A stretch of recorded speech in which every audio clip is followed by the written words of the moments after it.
Oh, I should have done my musical intro to try and time it. Oh, and I've already missed it.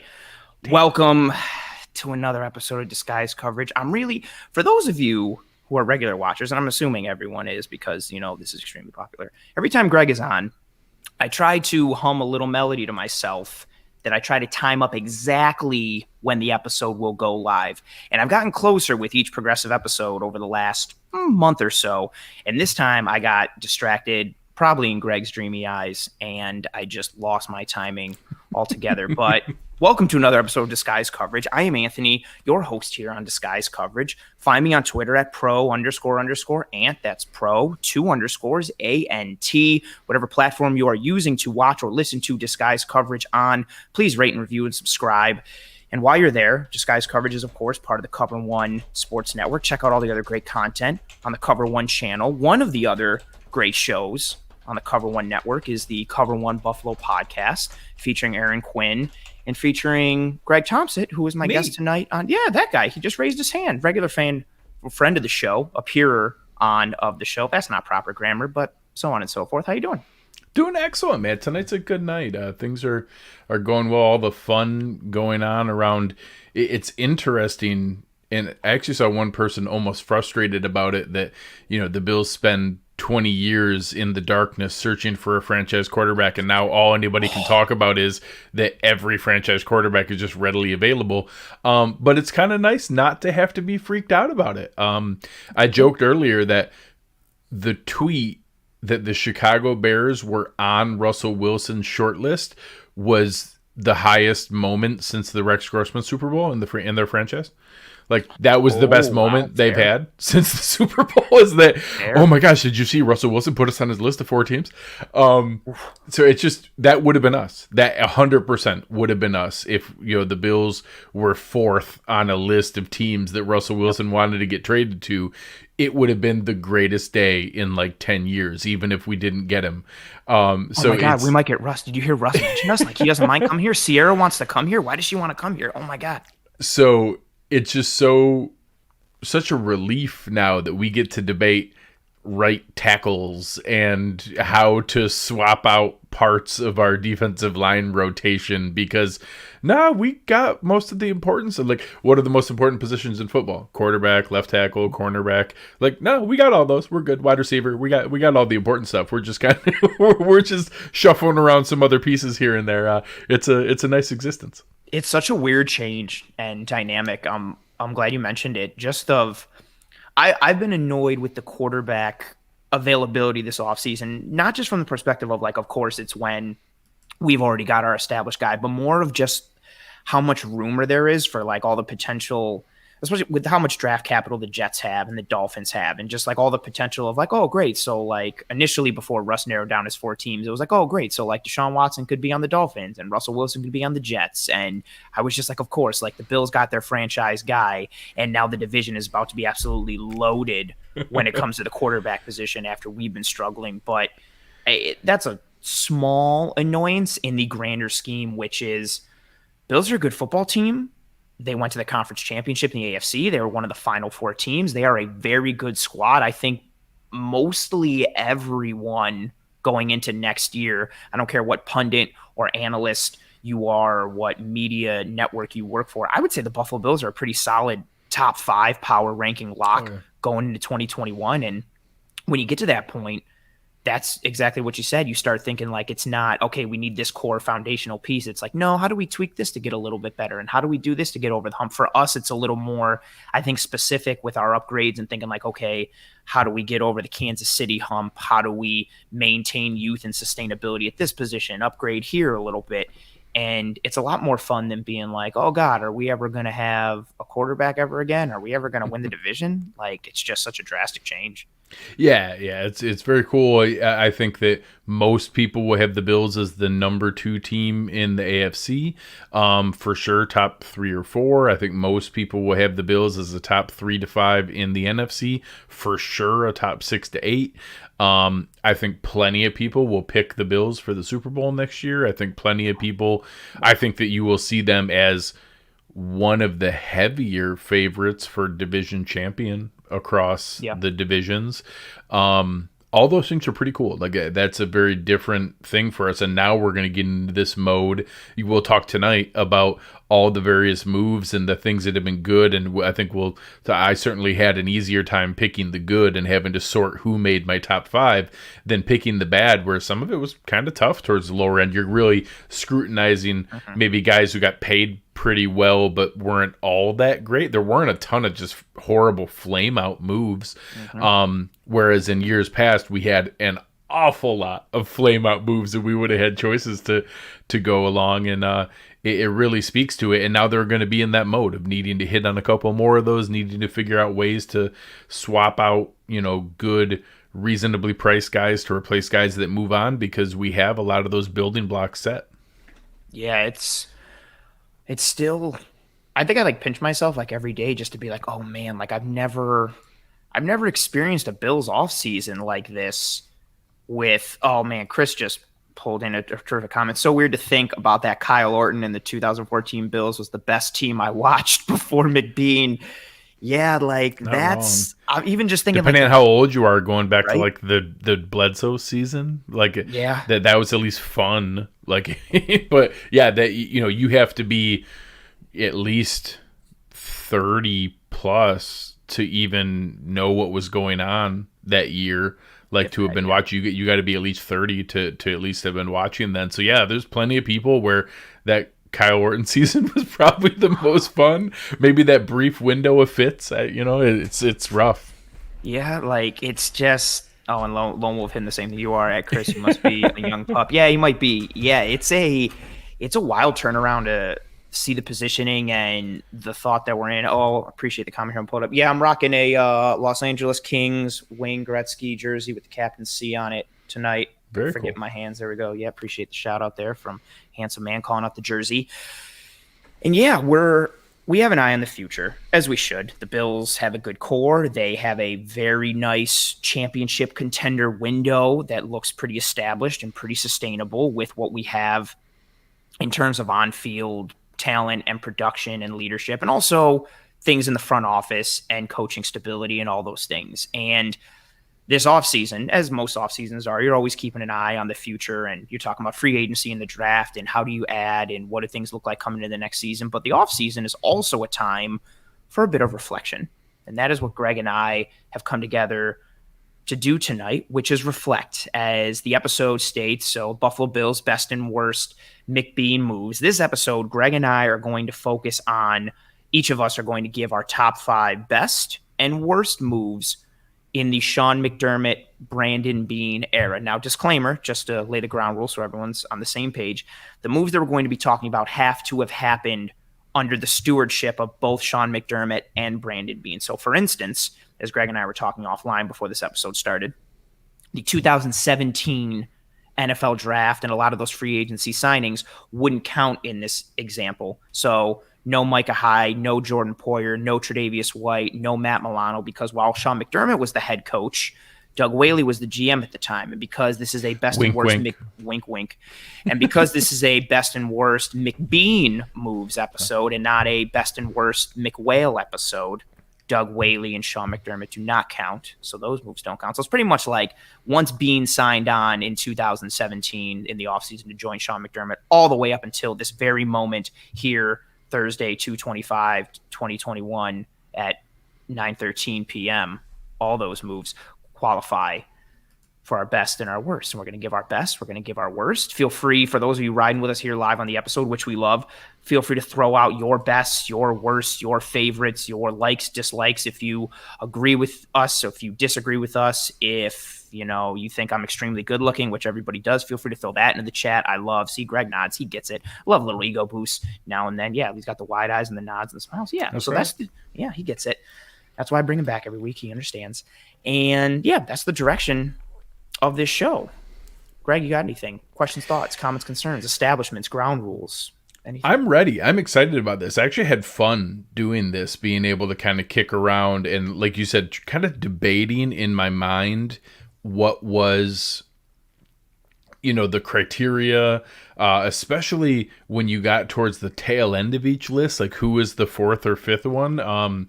My top 3 in each list was pretty easy for me to nail down, and then it got tougher as you went and trying to figure out what did I value more and different pieces. So I'm excited to get into it. Are we gonna count down, or are we gonna start off right at the top? We're gonna Start go out right at five the to top. one, one to five. One Okay. to five. We're gonna go 1 to 5. I dig it. And we're gonna start with our best moves. So our best moves in the McBeane era. Greg is going to go first and give you his best move in the McBeane era. And I wanted to echo your sentiments quickly on just in putting this list together. It made me appreciate Brandon Beane and Sean McDermott that much more, because I was really like, I had a bunch of things for best, and I was really trying to narrow down like what my top 5 were outside of my top 2, and really figuring out like, okay, what's 3, what's 4, what's 5. And then even for the worst moves, again, you and I spoke about it offline, I really was like digging hard and scrutinizing everything to really figure out like what I thought was a terrible move or an awful move. And even like the things that I really gave it like 4 or 5, you can still kind of make some, some silver linings for. And I think that's a testament to the leadership, again, that we have in our coaching staff with Sean McDermott, but then Brandon Beane. And it's nice to finally have people steering the ship and people at the helm who we can have faith and confidence in. And I think doing this exercise for the sake of this episode, not that I needed reinforcement, but it reinforced my faith in them that much more, and looking at what was the best and what was the worst, because it put more things into perspective. And I was like, man, like I'm really happy with what we have in our front office and our coaching. No, I agree completely, and I'm excited. I'm ready. Ooh, Greg is ready. Best moves in the McBeane era. Greg, lead us off with your number 1. So I'm a cheater in general. Makes sense. So I'm going to lump a few things in together here. I knew it. that involve the moves necessary to acquire and select our franchise quarterback. Okay. So the number 1 overall best thing that has been done is they drafted Josh Allen. So I think that's pretty easy. I think it's pretty straightforward. Drafting Josh Allen is there. But I almost think I could have made a separate spot in my top 5 of getting a high second round pick value from the Cincinnati Bengals of moving up from 21 to 12 for Cordy Glenn. I think that could have been in the running. Getting a second round pick in EJ Gaines for Sammy Watkins, and those picks that you got there, that 12 pick and that 58 pick, were what was combined to move up and get Josh Allen. So you don't get Josh Allen without trading Cordy Glenn, without trading Sammy Watkins, getting back a really good season from EJ Gaines that year that we got him back. I know he didn't work out great afterwards, but that was a great season when he came and played for us that year and stayed healthy. One of the few years in his career he stayed healthy. He still has one of my favorite Bills moments from honestly ever, but when he pulls his groin but still like limps, and then forces the fumble that we don't recover, but it's just like so gutsy. Pulls his hamstring like 3/4 into the pursuit and then keeps hopping on one leg and punches while he's out like the ball. Holding it with his other hand. Oh yeah, it's phenomenal. It's beautiful. So just I'm going to throw a couple of those in because I think I probably could have made a case that the Cordy Glenn trade or the Sammy Watkins trade could have been on the list by themselves. Yep. But when you combine that together into the moves necessary to move up and draft the franchise quarterback, all those things together that lead up the foresight for that to know that, hey, this is what we need to do to be able to pull this together. We said we were doing the McBeane era, so they had already traded down, selected Tre'Davious White. They walked in with the extra first, but they knew they needed more ammo, and they went and did those things. They had a great season and snuck into the playoffs, which made it harder to go up and get a quarterback. So then trading away Glenn in a phenomenal year, certainly maximizing his value. No one would have done that trade over again. That was a huge boon to, I think the Jimmy Johnson chart to go from 21 to 12 is like a top 40 pick. So an early second round pick value they got back for Cordy Glenn. And then the later second round pick plus gains for the Watkins contract. Those things together, plus selecting Josh when I was on my knees in my basement chanting Rosen not Allen, Rosen not Allen, Rosen not Allen. And that they picked the right one. That's number 1 with a bullet for me. Same. I wrestled briefly with deciding what my 1 would be, And then based on what year one is, I'm assuming our number 2 will also be the same. Yeah, I'm assuming our top 2 are the same ones. Yeah. Yeah, Frank Gore. And it's with that Josh Allen move, again, you mentioned it. So to go to trade Cordy Glenn and pick 21 plus a 5th round pick to the Bengals for pick 12 and a 6th round pick from Cincinnati, to go up 9 spots and give up a player who had some injury concerns, and then once he was traded, didn't really feature anywhere for Cincinnati, continued to kind of be hurt and not reach the levels that he had once reached, which was part of the reason why Beane and McDermott gave him up. And then to go up 9 spots after already acquiring other draft capital, and then sitting there at pick number 12 and trading pick 12, and then 2 second-round picks, and being able to move up to pick 7 and get Josh Allen. We talk about the Josh Allen pick and, he was the 7th pick in the draft, 7th pick of the draft. But I feel like a lot of people forget the multiple levels, exactly like you mentioned, of how we were able to get up to pick 7. And it was things that happened in that offseason, a little bit in 2017 as well, like you mentioned, that happened before Beane and what happened in that draft. But there was multiple chess level type moves and thinking 4 or 5 moves ahead and thinking like, okay, if we can do A, then we can do B. And if we can do B, we can end up with H, and then figuring out all the letters in between. And then you also have even that it was a move that didn't happen, but you also had the talks that draft in 2018 of the Bills potentially having a deal on the table with the Denver Broncos, but the Broncos decided to go with Chubb. And then the Bills thought like, oh no, like, are we going to be able to get up and get our guy?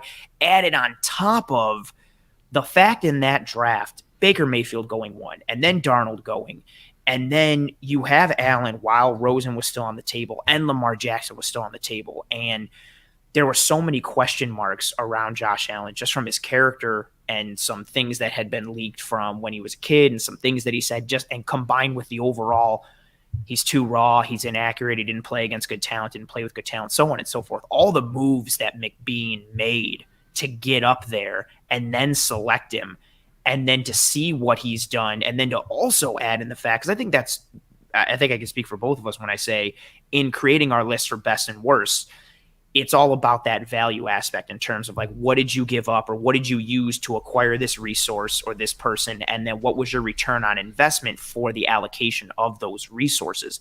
And everything that the Bills gave up to get to Allen was smart. It was well calculated.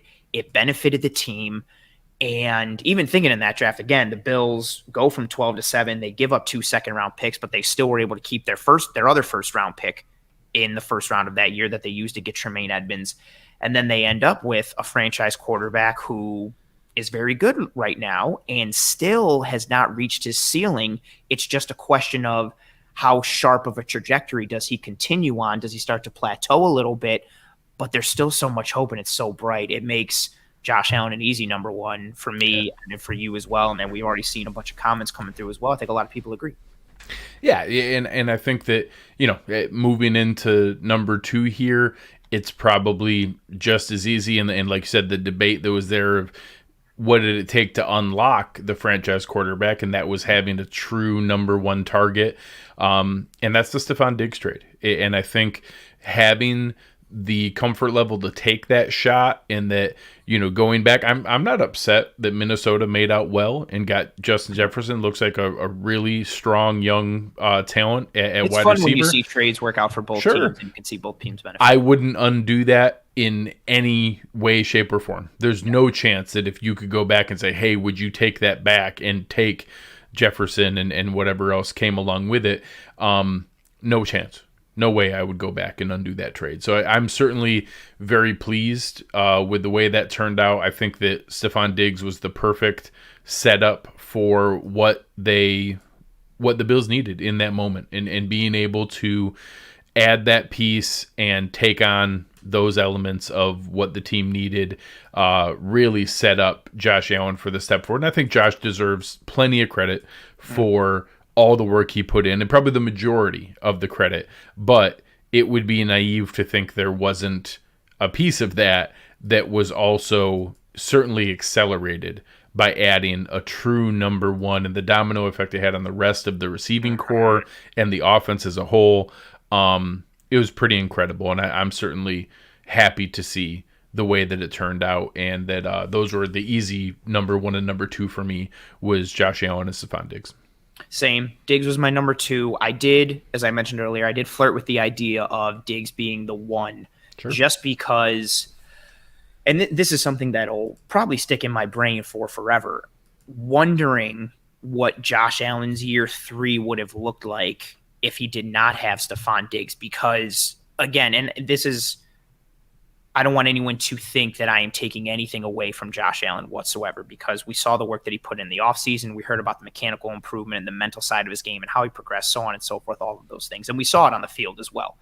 But the drastic and dramatic impact that Stephon Diggs had on Josh Allen, it can't be overstated. And again, like you mentioned, the effect that he had on the receiver group as a whole, even I would say on the whole team, his type of mentality and that tough, no nonsense, a little bit of swagger and arrogance combined with that intensity, combined with the work ethic and just what he brings.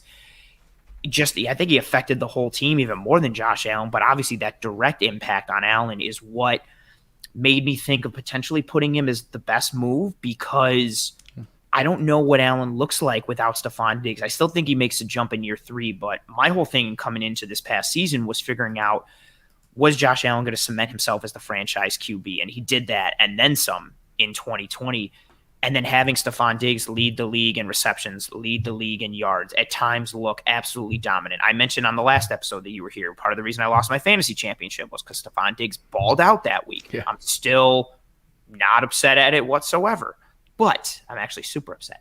But he delivered and was everything that he should have been. And considering the cost, so again, the Bills got Stephon Diggs and a 7th-round pick from the Vikings in exchange for pick 22 in the 2020 draft, and then a 5th-round pick in 2020, a 6th-round pick in 2020, and a 4th-round pick in this year's draft, the 2021 draft. And even that one came with a little bit of risk. I remember exactly what I was doing. I was playing God of War, and I was not watching TV, and I had a friend of mine text me who's a Jets fan, and he was like, his text exactly was, oof, ... How do you feel about giving all that up for Stephon Diggs? And I immediately was like, oh, what? And so paused the game, went on the old internet, turned on ESPN, saw the breaking news and what was going on. And I remember sitting there thinking like, okay, I knew Stephon Diggs was good. I knew he and Adam Thielen were fantastic in Minnesota. I had Adam Thielen on my fantasy team that previous year, so I watched a decent amount of Minnesota games. But I had thoughts swimming in my head of all the reports that we heard and saw about Diggs, sure, and how he skipped practices and how he was kind of a diva and maybe a jerk and this selfish guy. And it was like, oof, did we kind of give up too much? And then exactly to your point, Justin Jefferson gets taken by Minnesota. Granted, that hadn't happened at the time, but the thought that was going in my head with the draft was like, this draft is so receiver heavy. Did we pay too much when we could have just sat there, kept our resources and our assets and taken a receiver at that spot?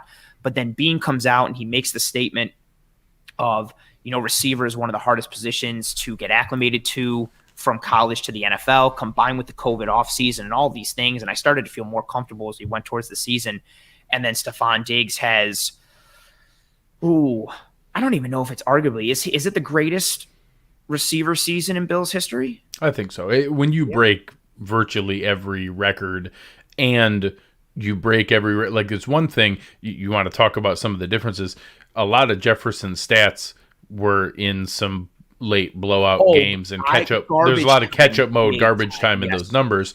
Stephon Diggs had 0 garbage time stats in his numbers. If anything, his numbers. Oh, go ahead. Yeah. If anything, we milked the clock in some of those games and slowed it down and took him out of games when we didn't need to.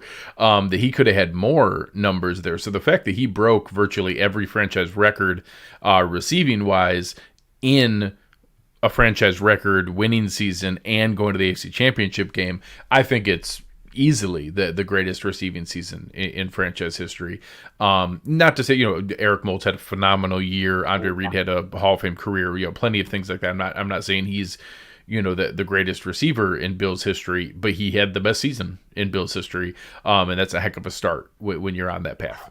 It's a heck of a start. And it's also a nice bit of somewhat of a tea sipping moment, especially with all the people who came out. It was like, oh man, if Diggs was upset in Minnesota, he's going to be so much more upset when Allen's overthrowing him by 30 yards every week. Ha ha So ha many of ha those. ha. So many All of this. those. I also love the Broncos ones. A lot of Broncos fans came in to join that argument to talk about like, oh man, Diggs is going to hate it there. He should play with Drew Lock because Lock is awesome. This and that. And now every Broncos fan is like, get rid of Lock and let's get Deshaun Watson. There was so much vitriol that came from all these fan bases who, and I think too, especially considering what the media had said about Stephon Diggs and how much of there was for low-hanging fruit to pick and make fun of Josh Allen, everybody from all fan bases just came out because I think they disliked Stephon Diggs because of how he was portrayed in the media, and they thought it was easy to make fun of Josh Allen and make fun of the Bills, and everyone was just roasting the Bills and Diggs and Allen.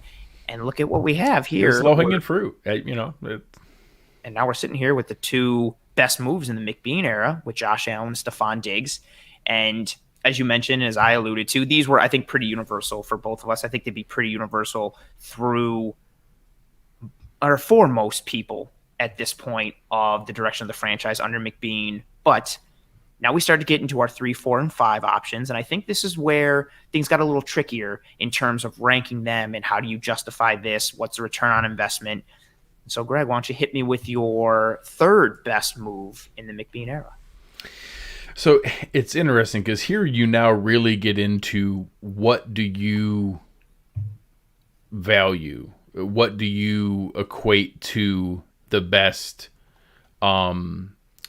elements of what makes a good move? Is it a low round pick hitting? Is it return on investment of a signing? Where does it go?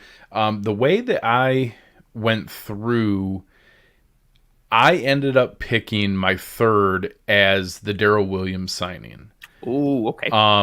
So I did it as the combination of taking a shot on a player and an informed decision at $2.25 million, which I think you can argue was the best non-rookie contract value in the NFL this past year. At one point, PFF had him as their all-pro right tackle. I think he's about to sign a pretty monstrous contract. We'll see where that goes. If Taylor Moton gets franchise tagged, he'll probably be the number one tackle on the market. Very unfortunate for us. Yeah, yes, sadly. So getting Darrell Williams for $2.25 million you talk about the impact that Stephon Diggs had, having two franchise level tackles also had a huge impact on the ability for Josh Allen to have his career year and his leap into the MVP discussions. So I ended up going with my number 3 as Darrell Williams on his 1-year incredible value deal. Ooh, Darrell Williams was a close number 3 for me. He ended up being my number 4. And I will second that notion. I want to grab this comment real quick from Luke. So signing Poyer in 2017 was fantastic. Unfortunately, it came under the Doug Whaley, Sean McDermott regime, and we are only grading things under the Brandon Beane, Sean McDermott era, hence the McBeane name. But I like where your head's at, Luke. Yeah, that would have made the list if not. Oh, for sure. Honestly, that whole 27, you got Hyde, you got Poyer, you got Trey being drafted, you got Milano coming in the 5th round. That 2017 offseason was very, very buku and very good. But Darrell Williams, really good year for the Bills. And you mentioned on a 1-year, $2.25 million deal. He finished the year with the most snaps amongst all offensive linemen for the Buffalo Bills in 2020. And you mentioned it, how important the tackle position is, especially in a year where the interior of the line, Mitch Morse had some injury concerns, and then Quentin Spain is gone. Cody Ford goes down. John Feliciano is inconsistent. You've got Winters and you've got Bodker. You've got the interior just not the model of stability that you need. But on the outside, your tackles are a pillar of stability and a pillar of quality play in Deion Dawkins and Darrell Williams, and it was tremendously helpful. Williams was so strong in pass pro. You mentioned it. He was the midseason All-Pro pick by PFF, and it was nice to see what he did. And again, he comes in on a 1-year, $2.25 million deal, a deal that comes through towards the back end of the 2020 offseason, or more just like, oh, here's another former good Panther. The Bills signed him. Ha ha ha. And then even then we were still debating, does he play guard? What's the starting right side of the line? So on. He has some versatility. Is Cody Ford kicking inside? We end up seeing what happens. He puts together a great year. He allows only 29 pressures in 19 games. He had the best pass blocking grade on the entire team. Really good year. And again, like you mentioned, it based on some other tackle moves in free agency and with some teams, he might be sought after as the best tackle on the open market, which unfortunately could potentially price him out of the Bills' range this offseason. But yeah, really low risk, low investment, almost similar to like the Josh Norman deal, except Norman didn't come out and have a potential all-pro year and solidify and lock down a spot. Really good choice there for your number 3. I like it, and I support it with it being Where are you at? It was tough. My number 3, again, we're going at resources used to acquire this person. What have you gotten out of them? Darrell Williams was my 4. My number 3 was Levi Wallace. Undrafted free agent in 2018, came in on a 3-year, $1.71 million deal. He was my number 5. So I'll chime in to add to this. Like it. Don't interrupt me. How dare you? No. Yeah, just, again, that was, you didn't have to use a draft pick on him. You gave him basically no money, and you got some term out of it, and he has been a little bit rotational, but for all intents and purposes, basically the number 2 corner opposite of Trey White. He's gotten better with each year, and he's someone who has maybe benefited from playing opposite of Trey White, but he's also been tested a good amount. I think we're going into this offseason thinking we'd like to add a bit more speed to the defense as a whole, but especially at that corner position, seeing what we have to do going up against the Kansas City Chiefs regularly. And we're talking about what Dane Jackson could do going into the year, but Levi Wallace is going to compete at that position year after year. And knowing that the Bills took an undrafted free agent and almost got 2 full starting seasons out of him on a defense that was tremendous in 2019 and then turned the corner in 2020 after some guys got healthy and after some things were solidified. I think it was that's the reason it's my number 3. The production that we got out of it, considering what resources we had to use to get him, which was not much. I think that's the reason it's my number 3. And I kind of get distracted easily from time to time. I see the chat blowing up to a degree. What's going on with the Stephon? Is there some Stephon Diggs slander or debate going on in the chat? What's going on over here? Questioning that there's a problem that he wasn't scoring enough. I'm incredibly confused. Because he wasn't scoring touchdowns. Yeah, but because the offense scored 56 touchdowns and 500 points. So clearly, who scored the touchdowns was a huge problem. I have serious concern with who scored the 56 touchdowns. That's a problem for me. Right. And here's also I see the comments coming through as well, and like the numbers that Tyreek put up and Davante Adams put up. The Packers' goal line offense is give the ball to Davante Adams. 4 passes to Davante Adams. Correct. I also have a huge familiarity with that because I had Aaron Jones this year, and I lost in the championship to the guy who had Davante Adams. So I'm very familiar with all of that. And the Bills' goal line offense is Josh Allen, mainly running the ball or play action, going to Dawson Knox or Lee Smith. How many touchdowns did he have? I don't think we're using touchdowns as a metric for a productive year. Oh boy, I saw it start trickling and blowing up, and I saw that ticker going through, and I heard typing on your end, and I was like, ooh, something happened there. But tremendous year from Stephon Diggs. 18 different Buffalo Bills scored a touchdown this year on their way to a franchise record 56 touchdowns scored. It's phenomenal. That is a phenomenal statistic. Much, much, much more sustainable than one player having 20 touchdowns. It's so much better to have 18 different players score 56 touchdowns than it is to have one player score 20 touchdowns. I can't even describe how much better that is. So you have more things to account for.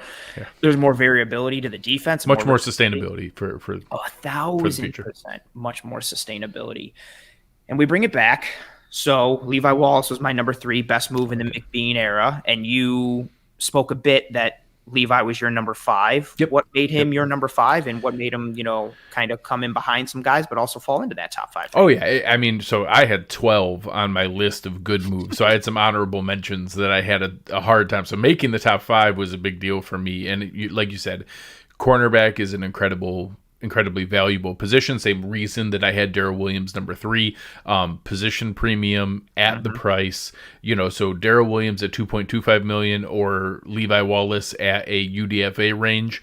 The only reason I think that Darrell Williams performed at a higher level than Levi Wallace has achieved. So I think Levi has had multiple seasons of pretty good starting caliber. I don't know that anyone's ever put him on a list of any All-Pro anything ever.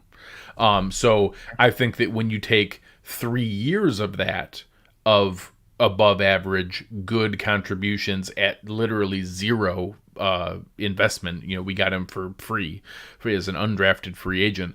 I think that's worthwhile and worth making that list. And it was over, so some of the other honorable mention things that I think could surpass it. I had things like Isaiah McKenzie's waiver claim. I had the Cole Beasley signing. I thought deserved an honorable mention as a good value, but we paid full price for that, so he didn't make my top 5. Okay. I think the one that could surpass it but didn't quite yet is the Gabe Davis 4th round pick. I had that one as an honorable mention. Along with it, I guess at cornerback, I also had Taron Johnson as an honorable mention as a 4th round pick. I thought those were all really solid values to be able to go through. I feel like you're reading my notes. Excellent. Because these are all the same thing. Very good. Very good. I like it. So now we move on. So Levi was your 5. Darrell Williams was your 3. That leaves us with your 4th best move in the McBeane era. What do you got, and why is it Tyler Bass? So obviously I actually love the one. I'm a little jealous. Lone Wolf is obviously a huge supporter of all the Cover One shows that come across. I certainly appreciate everything that he offers. He made a comment earlier that I'm a little jealous if I'm cheating and cobbling together moves like I did for my number 1, the willingness and discipline to take the $70 million dead cap hit all at once in 2018 and get it done and over with. I think that was a great call. I didn't list that, but I'm jealous that I didn't try to cobble that together as one thing that ended up being that, when you talk about all the crazy stuff with Marcel Darius' contract and Levi Wallace and all the other Sammy Watkins and all the other pieces that added up to that crazy amount to get that done and over with and allow them to have a true, clean, fresh start when many teams would have, especially coming off a surprise wildcard playoff spot, a ton of teams would have kicked the can down the road and tried to band-aid that along and not do that and keep the band together. And they had a plan. They stuck to it. I respect that discipline a great deal. I think that's worth kind of hollering out as a honorable mention. And especially in Buffalo, where you just make the playoffs and you break that drought, there was so much pressure to continue that momentum and success. And so they were like, nope, we're going to stay the course. We're continuing with this teardown and this rebuild and restructuring of the organization. Fantastic point. I love that. So, out of all those things, again, trying to find what was the return on investment, I ended up picking Jordan Phillips' waiver claim and getting a 10-plus sack season plus a year and a half of really good production for nothing, especially taking him from a division rival where he was a high round, a second round pick that they waived and let go for free, and we got him for free. And then in a normal year where we were not also bringing in 20 free agents, could have probably got a compensatory pick for because he got a $10+ million contract.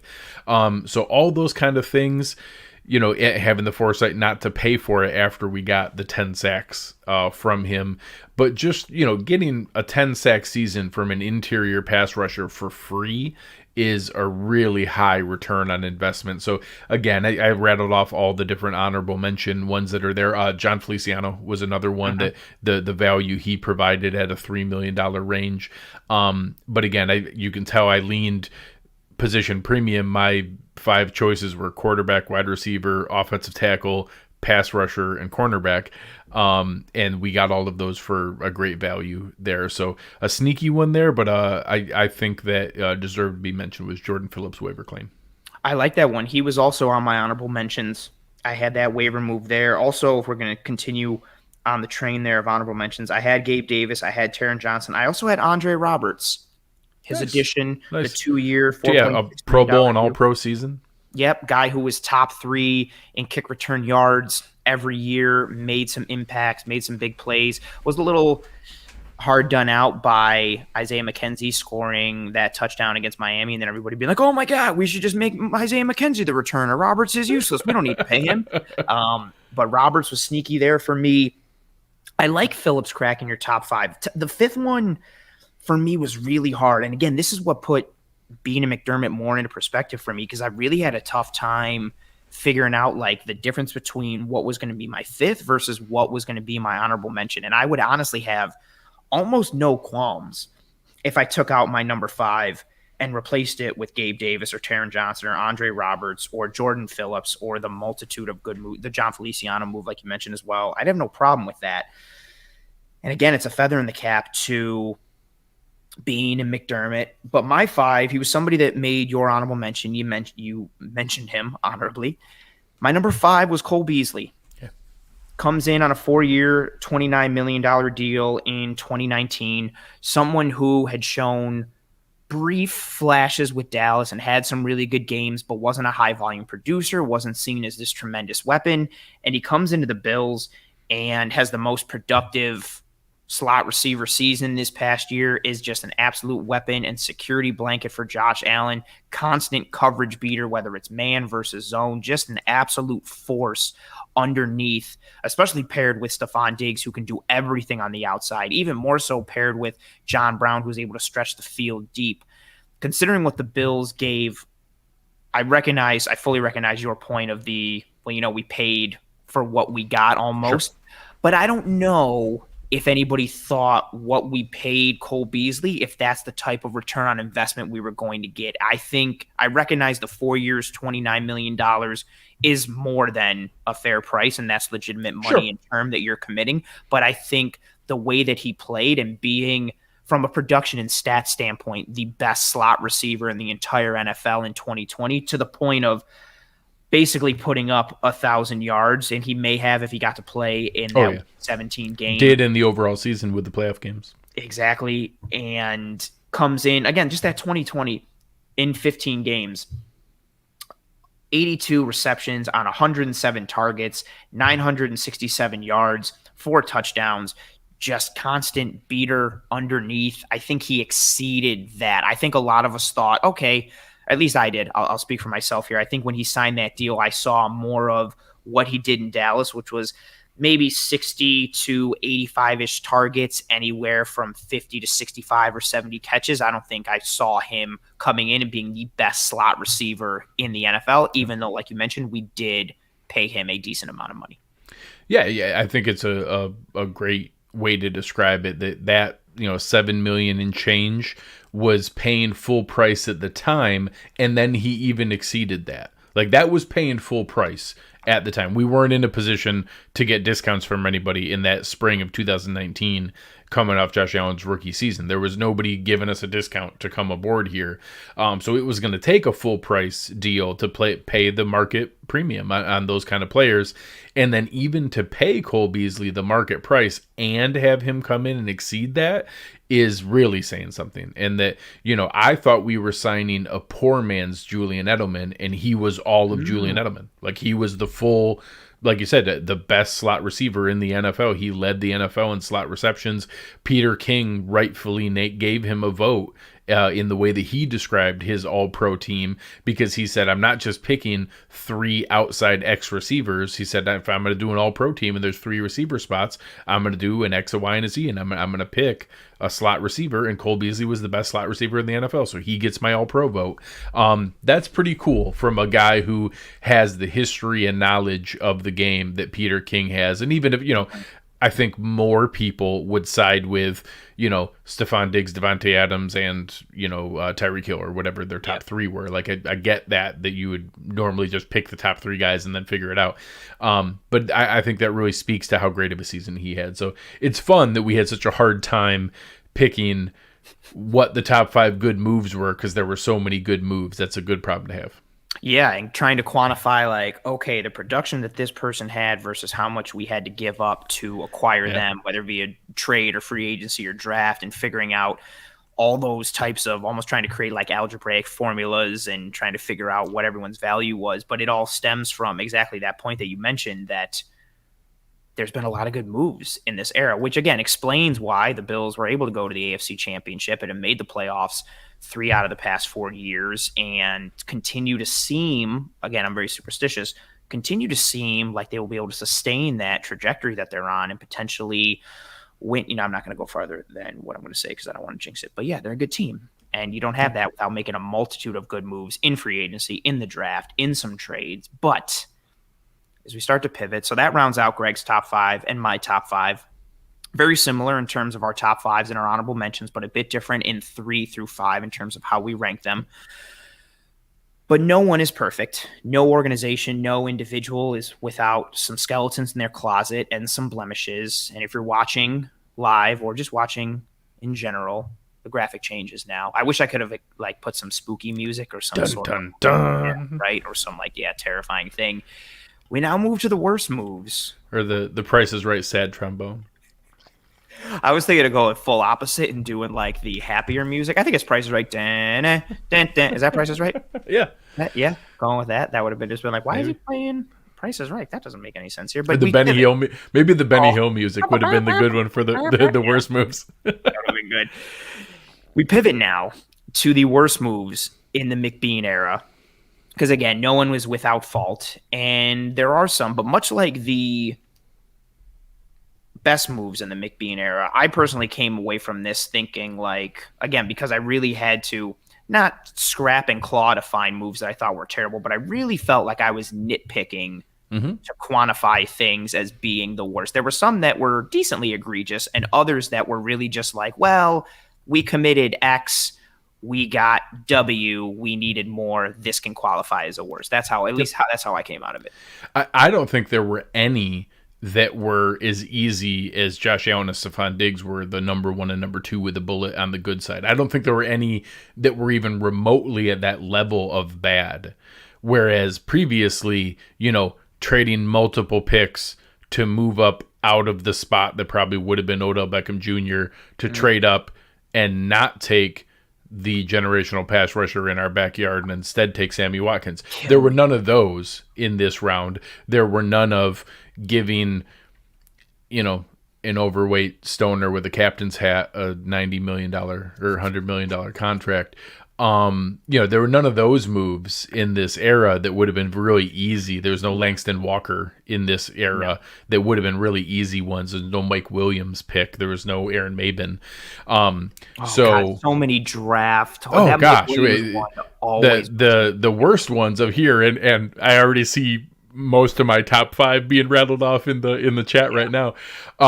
So the other part was I actually had a hard time ordering mine. Me too. Like what was actually the worst, and is it the same way that I went back with like position premium, amount invested, what we actually got back. So I have a feeling our top, at least 3 of our top 5, I'm pretty confident are the same, and then we'll see the honorable mentions. But I ended up going with my number 1 as a weird one, because I've now been a big advocate of his the past year and how much we identified as his value needing to come back. Okay. I picked Star Latuli's contract as my worst move because we are now bearing the brunt of, out of every contract that he's structured the entire time he's been here, the only one we could never get out of was Star Latuli. And the opt-out hurt us so much more. Yes, that made it worse. It exaggerated it and brought it into further attention. Star is better than people think. At no point in the most adamant defenders of Star Latuli has he ever neared a $10 million a year value.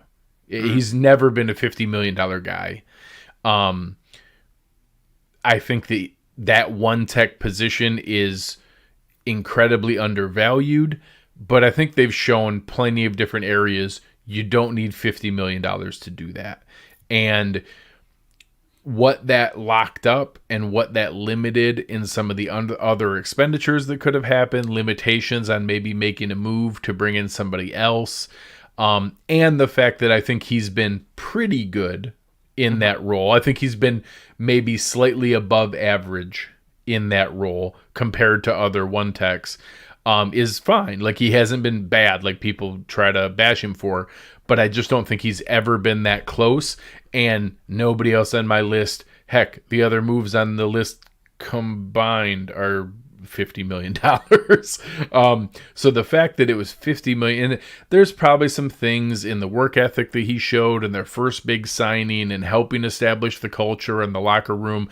I'm confident he brought more to the organization than those things. But man, the structure of that contract and the $50 million term was a tough one for me. So I led off with Star Latuli's contract. Interesting. He is closer to the bottom of my list. I second your notions on why, especially now, that contract, even when it was signed, it was like, we've overpaid here a decent amount. Even with how good he was in Carolina or what he was viewed as coming out of the draft, that was a lot of money to sink. And I think it was a bit reactionary considering how bad the Bills were in the center of the defense the year before against the run. And it was, again, like you mentioned, still establishing the team and the success and bringing people here in the culture. So you're overpaying a little bit, and similar to, not the exact same, but similar to having to bring in Mario Williams when they did way back when. You had to overpay a little bit. And with the game that he plays and the type of style that he works with, you knew you weren't really ever going to see the proper return on investment. And especially now, that contract is almost like a massive albatross. You and I talked about it on the salary cap special. I believe you also spoke about it in the episode with Aaron last night on the Cover One Buffalo podcast, just talking about even... We all just need to pray that he is motivated, wants to play, and contributes, because anything short of him playing and playing a serviceable amount of one tech snaps is terrible news for the Bills. Anything short of that. There are no other paths where it's anything but terrible. You can't restructure it. You can't release him. You're never going to trade him without giving away a pick along with it to take him with. We need him to play, and to play one tech well and be motivated and happy at 32, because anything else is bad news. Yeah, it's just not ideal. And I'll pull up the comment here from Lone Wolf. Signing Star was fine. You're just saying his contract was bad, correct? That's exactly what it is. For the production that we've had and anticipate to have in 2021, the value, again, it's that how much did you have to pay or give up in order to acquire said player, and what was the return on investment for that? His production, especially, again, like you mentioned, seeing what it looked like without him in the middle of that defense in 2020, or without a true one tech in general, we saw the effect it had on the Bills defense. But even with that, the contract that he has and he's operating off of is a bit of an overpayment, and thus it makes it a worse move for Greg and his number one. That's a fair start there. That's a fair start. I also wanted to bring up a comment. You and I spoke about this earlier on Twitter, and I know I'm not personally counting it. Luke mentioned trading Wyatt Teller as one of the worst moves. I don't count this because, and I'll admit, I liked Wyatt Teller. I liked what he showed. I in no way, shape, or form thought he was going to become the best guard in the NFL or an all-pro guard. And I think to say, especially to use that hindsight, and if you can try and recollect what you said on Twitter today, because it was a perfect way to sum it up. I don't like using hindsight for something that nobody predicted or saw was coming, and especially to discount the work that the Cleveland coaching staff did in developing him and getting him to that level, the work that Bill Callahan has done. You and I spoke about phenomenal coach. He's one of the best offensive line coaches in the entire NFL, arguably the history of the NFL. He's phenomenal, helping Teller to get to that level. And when Teller was dealt, nobody was sitting there thinking, oh man, the Bills gave up a lot. Oh man, everybody was talking about, oh my God, I can't believe Beane flipped Teller for such a good pick. This is fantastic, so on and so forth. I'm not including Wyatt Teller. I don't know if you are. I don't want to spoil anything, but I think it's a bit unfair to use that hindsight and assume, same way in a very similar fashion to the Patrick Mahomes debate of, well, the Bills could have had Mahomes.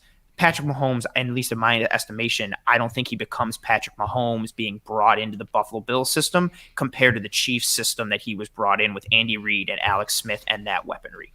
Yeah, I think that's very fair. So who was your number one? My number one was Kelvin Benjamin. One biscuit shy of a tight end? Oh, one biscuit shy, one Popeye's biscuit shy, and those biscuits are delicious. He was brought in 2018 for a 3rd and a 7th round pick.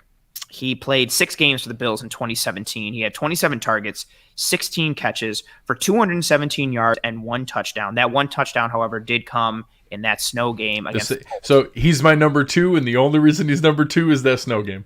Yep, him and Joe Webb and Nathan Peterman and Deontay Thompson led us to the playoffs. They are the sole reason we made it. But yeah, Kelvin Benjamin had not a good start in 2017 when he came on, and then he played 12 games for the Bills in 2018 before he was sent to Kansas City. He had 62 targets, 23 receptions on 62 targets. Awful. Over the whole 18 games, he had 39 catches out of 89 targets, a 43% catch rate. Awful. And there's just no amount of poor quarterback play that can solely account for that. That's on him. Yeah, so 62 targets with the Bills, 23 catches, 354 yards, 1 touchdown. My reason he was my one was just because we gave up a 3rd, which I consider a significant pick. Anything in the first 3 rounds. Even day 2 pick. Yep, day 2 pick is a very significant thing, especially in today's NFL, with the value that you can get coming out of college. So we gave up a 3rd for him. I was still living in New York in the time when we traded for him. I went to that Thursday night game against the Jets, hoping that he was going to play. He ended up not, which is not on him. The Bills ended up in that game. And wasn't quite ready yet. No, wasn't ready. And it took me like 2.5 hours to get out of MetLife. It was a disaster, and the Bills had lost. I was so miserable. But he didn't – I think when we got him, the thought was, oh, man, number 1 receiver. This is fantastic. And then even going into 2018, it was still like, okay, maybe we tried making more excuses. Maybe he wasn't getting acclimated right in 2017. We'll see how he comes into camp. Still a number 1 receiver. And he was no help to Josh Allen whatsoever, shape or form. We always talk. I love the people who always like to get on Allen about how terrible his rookie year was. And fair, some of that was on him. But his number 1 weapon was Kelvin Benjamin, who was god-awful and atrocious. And for me, yeah, sinking in 2 draft picks, even though one of them is a 7th, but sinking in 2 draft picks, one of them being a 3rd, for a guy to play a role that he came nowhere close to reaching, that's why he's my number 1. I loathe that decision and dislike him strongly. Yeah, and you even add in, so besides 2 draft picks, 1 being a premium day 2 pick, plus when they ended up moving on, ended up eating another chunk of $7.8 million in dead cap. Oh, yeah. You know, just the combination of everything that they went through to survive that season. It was, $8.4 million in dead cap hit. It just was never worth the investment. And that's how I did these things is, not necessarily just the player to, because we had terrible picks, but they were, Austin Prohl was a terrible pick. He was a 7th round pick. Like that's not a bad move. Like you're not expecting anything there. Kelvin Benjamin was better than Austin Prohl, but that doesn't make it not as bad of a pick because you're not expecting anything. The same way, Star Lotulelei is not a horrible player. He just was never even remotely close to a $50 million player. Correct. So that's why I package that together in the way that I did, and I think you're spot on. Benjamin was number 2 for me. Not good. So Benjamin was your number 2. So I will counter with my number 2 now. This one always makes me laugh because it's just so ridiculous. My number 2, Vontae Davis. I have blocked that out of my mind that he didn't make my list, and it's funny, he must have been like half of a thought and then retired halfway through the thought, so he didn't make it all the way onto my list. Yeah, he was brought in for a 1-year $3.5 million guaranteed deal with up to $5 million in incentives in 2018, was brought in to be the number 2 corner, and for all intents and purposes had a good career in Miami, good career in Indianapolis, fit the scheme, was somebody that it was like, okay, this is pretty cool. Put him on the other side of Trey, see what we got. And at halftime of the game against the Chargers on September 16th, he just decides that football is not for him anymore, and he removes himself from the game, and he retires. You can't make it up. He's just, again, we're talking about value and what you put in versus what you got out. And as Sheldon said in the comments, he left right in the middle of the game, literally in the middle of the game at halftime. Yeah, he's just out. So we got not that we sunk a ton of money in term. And again, 1 year with $3.5 million guaranteed, up to $5 million total it could have been. But that's a decent enough deal for a guy, especially thinking he could be our corner too. And made the team a bit of a laughing stock in that moment. Yeah. If anybody remembers those opening 2 losses to the Chargers and the Ravens, I think it was like by 80 points or something insane. It was really, really like people were talking like 0-16, number 1 overall pick. They actually ended up rallying for, a pretty impressive season in the grand scheme of things. But that started off pretty rough. And at that point, after those games, all of my group chats and stuff like that for my friends was pretty painful. And that was a running joke for a while until the Bills really turned things around. That, he would rather retire at halftime than to play for the Bills. And for me, living in New York, surrounded by Jets and Giants fans, it was like, yo, bro, didn't some guy just like quit football because he didn't want to play for your team? Ha ha ha. And I was like, oh my God, is this happening? It was bad. You don't see that. You just don't see that. Yeah, he was my 2.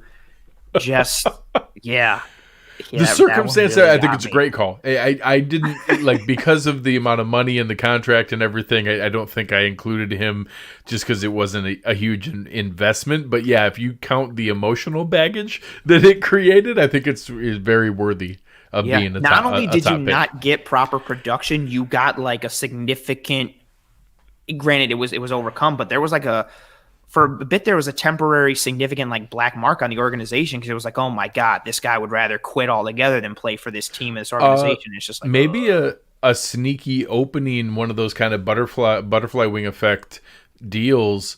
I wonder if Levi Wallace ends up in the position that he does if Vontae Davis doesn't retire. Then, like, I just don't know. Sometimes those UDFA guys just don't ever get the chance. Like, is Dane Jackson that different than Levi Wallace? And if Dane Jackson was on the team at that point in 2018, he would have gotten all those reps that Levi Wallace got that year. Instead of this year, just Jackson could never really break the lineup, even though he was pretty good. And you heard Beane talk about him in that podcast with Richard Sherman and Chris Collinsworth about, they asked him, hey, is there any sneaky unknown superstar that anybody knows about? And he's like, well, maybe not superstar, but people are going to know about Dane Jackson, coming up here. Maybe a sneaky butterfly effect thing with Levi Wallace there. We don't end up with the Levi Wallace that we have now if not for that embarrassment. So Vontae Davis should have been our best move in the McBeane era, is with your logic. That's what I'm gathering. Sneaky.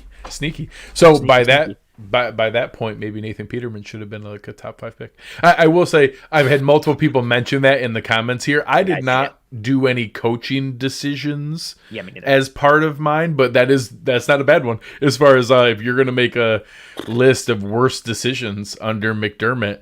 The 2 things I was most mad at him for was the punt at the end of the Colts snow game that almost cost us the game, and then he went to Nathan Peterman twice on purpose by his own choice.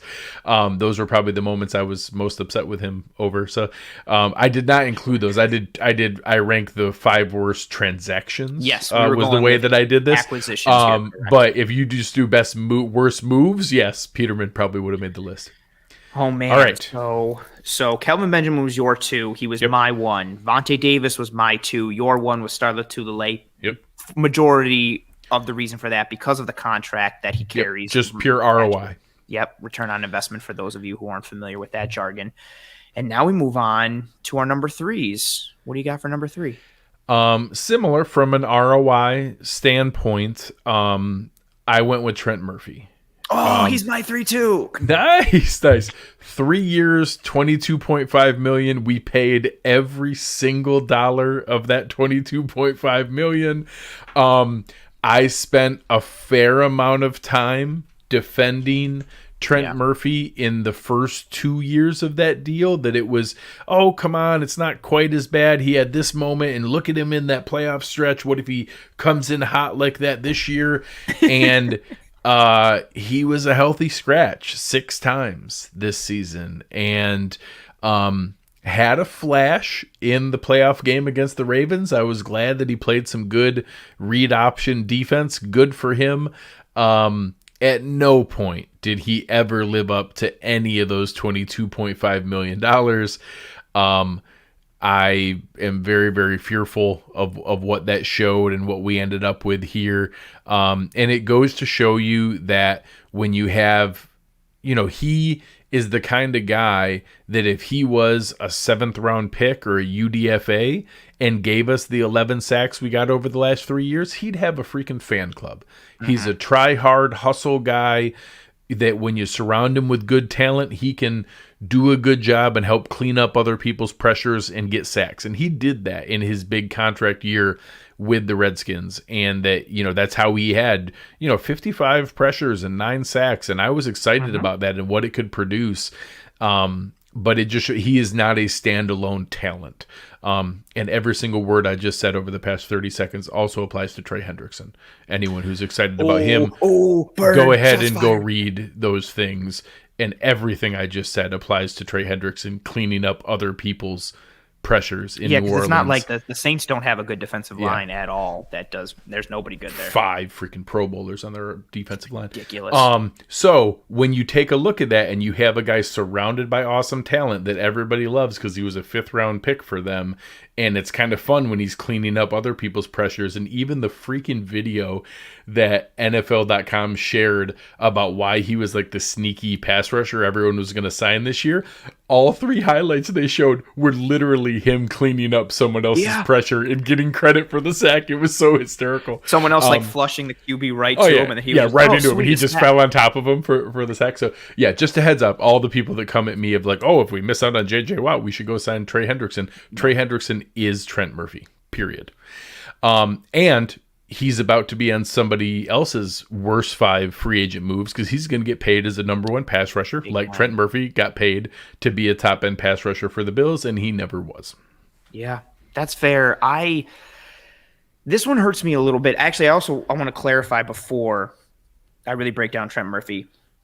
I was fine with him. Hindsight, I hate that we didn't cut him and didn't get to roll that money over to this year to have more cap space, but I was fine with him staying on the roster for the 2020 season. With the COVID offseason and everything that happened, I am fine with the logic from the Bills in thinking that we are unsure with what we have in AJ Epinesa, and it's maybe a little too much to put onto his plate or Darrell Johnson's plate. We need a little bit more stability, so we're going to keep Trent Murphy. I'm fine with that logic. In hindsight, it's terrible and I hate it. But to your point, the reason Murphy is my 3 here, again, signs that 3-year, $22.5 million deal, appears in 39 games for the Bills with 35 starts. He only had 11 sacks in his 39 appearances. He sat for most of 2020, like you mentioned, and he did have some flashes. He looked good against Houston in the playoffs. He did really well against Baltimore. He was extremely instrumental in that 8-play goal line stand against Cleveland in 2019. He was just submarining linemen and tight ends left and right and setting the edge. It was fantastic. But again, it's all about that return on investment, that ROI. And when we signed him, that's a decent chunk of change. 3 years, $22.5 million. You are looking for starting caliber production at your defensive end spot there. And I feel like that other defensive end spot is cursed. It's almost like the defense against the dark arts position from Harry Potter. Like everyone opposite of Jerry Hughes seems to just, when we bring them in, they aren't able to do what we need them to do. And I like Trent Murphy's effort. I like his hustle. But again, what he did and what he was able to do on the field, it just didn't match the money that we gave him. You didn't get that return on investment. And it's unfortunate because I like him as a person and I like what he brings from like a hustle mentality standpoint, but we just did not get that production from him. Thank you very much, Alan, for the Appreciate you. donation. Greatly appreciate you. Thank you so much. I can't give a better example of how fans' perception and expectations are managed by the investment, that more so than comparing Justin Zimmer and Trent Murphy. Trent Murphy has played better than Justin Zimmer did this year. Trent Murphy has played better every season with the Bills than what Justin Zimmer did. But we love an underdog, undrafted free agent story, that chippy guy who's chipping in. Look what we got from this guy that we paid nothing for. If Trent Murphy was that guy on a veteran minimum contract and gave us the exact same production, everybody would have loved him. Hustle guy, making extra plays. We love to see him chipping in where he can. It was that we raised the bar on the expectation, and he never met it. You can't have a guy that you brought in on for a 3-year, $22.5 million contract and then have him be a healthy scratch in your lineup. It's just not a thing. Yeah, it's and especially it's exacerbated even more by the fact that we had COVID, and now we've got a shrunken salary cap, so his contract came into play and rolling that money, and it's all just combined into this ball of Trent Murphy hate / displeasure, which is, again, a bit unfortunate for him. But at the same time, that production did not match the money. That's why he was my 3. He was your 3 as well. Now we move on to our number 4s. Who do you got as your 4th worst move in the McBeane era? My 4th worst move, again, return on investment. The amount that we invested was trading up in the 2nd round, giving an extra 5th round pick to move from pick 40 to pick 38, with DK Metcalf, AJ Brown, and Elton Jenkins on the board to take Cody Ford. Now, in the same vein of my critique of the Star Lotulelei work, I'm not out on Cody Ford. I'm not saying that he's trash and that he's never going to be a contributor. I still think he has a future as a starting guard in the NFL. I don't think he's ever going to live up to a top 38 pick. I don't think he's ever, a top 38 pick at guard, you should get a Pro Bowl or 2 in your career.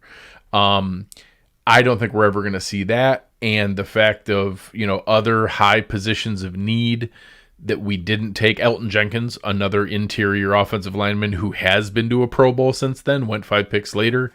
Those kind of moves are painful when you need those to hit when you're getting into this extension territory. We're going to find out because he's going to be a starting guard this coming season. We need him to be there and to play. But when you invest, that's been, we had a call. I'm sure some people would try to make a claim that like Ed Oliver or Tremaine Edmonds or something like that are a miss. And, you can want more out of what they're giving, but they're still starting and playing at a good level. Like maybe not the elite level of the 9th overall pick, 16th overall pick that you're hoping for, but they still have that potential in front of them, and they've been good starting caliber players. Cody Ford has been a poor player. Like all of my hope of him being a starting guard is hope of, hey, he played out of position. We moved him around 4 different times, and then he got hurt. I always thought he was going to be a better guard coming out than a tackle. I'm hopeful that that's what that's going to be. I haven't actually seen anything on the field that tells me, oh, this is for sure a 5-year starting guard coming up for us. So 38th overall pick, plus we had to move up 2 spots and gave up a 5th round pick in order to move up and get him. And we could have had DK Metcalf, AJ Brown, or Elton Jenkins. You can do that with every draft pick. So that's not the critical part. That you can nitpick and say, oh, well, what if you had taken this guy? Everybody could do that in hindsight with the draft. But I won't even use DK or AJ Brown. Just the fact that another interior lineman taken 5 picks later has already been to a Pro Bowl and looks great. That's a tough one for me. So I put my number 4 was Cody Ford. I think of Jenkins all the time with Ford. Again, especially this past year, I watched a lot of Packers games because they're on TV, plus I had Aaron Jones, and Jenkins was always just making good blocks and being talked about whatever broadcast team was doing that game about how good he's been and what a great pick he was. And I remember when he was taken and he had that versatility, I liked him coming out of college. And again, it's not fair to do that nitpick with the draft because you could have done that with so many people, but that one always sticks with me. Ford So Ford did not make my top 5, but he was my number 4, my 5, and then Cody Ford were all extremely close with me thinking of where they would go and how they would go. And it's spot on with your analysis of it. A top 40 pick, especially one that we also used other draft capital to move up and acquire. We haven't seen that level of production. My only reason for not including him in my top 5, I put a little more into the bucket of we've moved him around so much. He's had to fill and plug multiple holes because of injuries and poor production and different things. That's the only reason he's not locked into my top 5, but he's up there because regardless, not that I don't care, but I'm going to use that verbiage. I don't care if he had to be moved around. At the end of the day, his production has been poor and subpar. And his production has been poor and subpar even if he was like a 5th round pick. And let alone considering it was a top 40 pick that we used a top 40 pick on and then also sacrificed other draft capital to invest in, that return on investment has not been there. So he was up there for me as well. It's fair. I'm hoping, especially after, I like that from Bill, this is painful but therapeutic. I'm hoping Eric Turner from Cover One, he opened some things up a little bit for me when he did that video breakdown showing how much better Ford was at left guard than right and how his stance was better, his first step was better, his hand placement was better. That gave me a bit more hope and aligned with some of the thinking I had. But similar to your point, thinking about Cody Ford and his production going into this year, a lot of it is based on hope and hoping what he can do. And that's and also, as I like to say very often, hope is not a plan. No, hope is not a plan. And I love that you said that because you have said that exact phrase in regards to my number 4. My number 4 is Dawson Knox. 2019 I use it a pick. lot with Dawson Knox. Yes, you do. I use it a lot with Dawson Knox. I literally have it written down, and when you were talking about Cody Ford and you started talking about hope, I was like, oh my God, this is the perfect segue. You have no idea awesome. how excited I was. It's awesome. Similar to Ford, thinking about Dawson Knox, everything, and again, I understand, didn't have a ton of reps and production at Ole Miss. He's athletic. He's raw. He's athletic. He's raw. We need some more time. He can be great. But I feel like so much of it is based on hope. And again, 2019, 3rd round pick, 96th overall. I would just like more than hope for a day 2 top 100 pick. Top 100 pick, yeah. Yep. I understand the positional value of Cody Ford and also what we sacrificed to give him. But I guess for me, like if we're comparing those two and juxtaposing them with one another, I'm more confident in, especially if he's at left guard, I'm more confident in Ford being able to reach average or above average starter caliber or capacity than passable starter. Yep, exactly. I am more confident in that than I am reaching a point with Dawson Knox right now where I think I'll be hanging my hat on anything other than hope. And again, I know he's raw and inexperienced, but at this point, he's still making certain errors.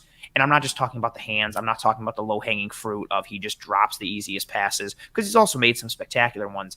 But he's not delivering in the way that you need him to, especially at a position that, not that it's the most vital position for the Bills, but with Josh Allen and Stephon Diggs and Cole Beasley and John Brown and Gabriel Davis and Isaiah McKenzie, the tight end gets so many opportunities that can be taken advantage of if you have the right piece there. And again, with his athleticism and his raw ability, he should be able to take advantage. And for a multitude of reasons, we're not seeing that.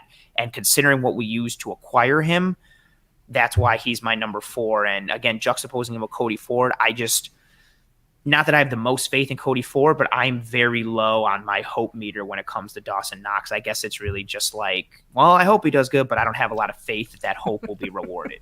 Yeah, it's spot on. I am officially out on Dawson Knox ever becoming a tight end 1.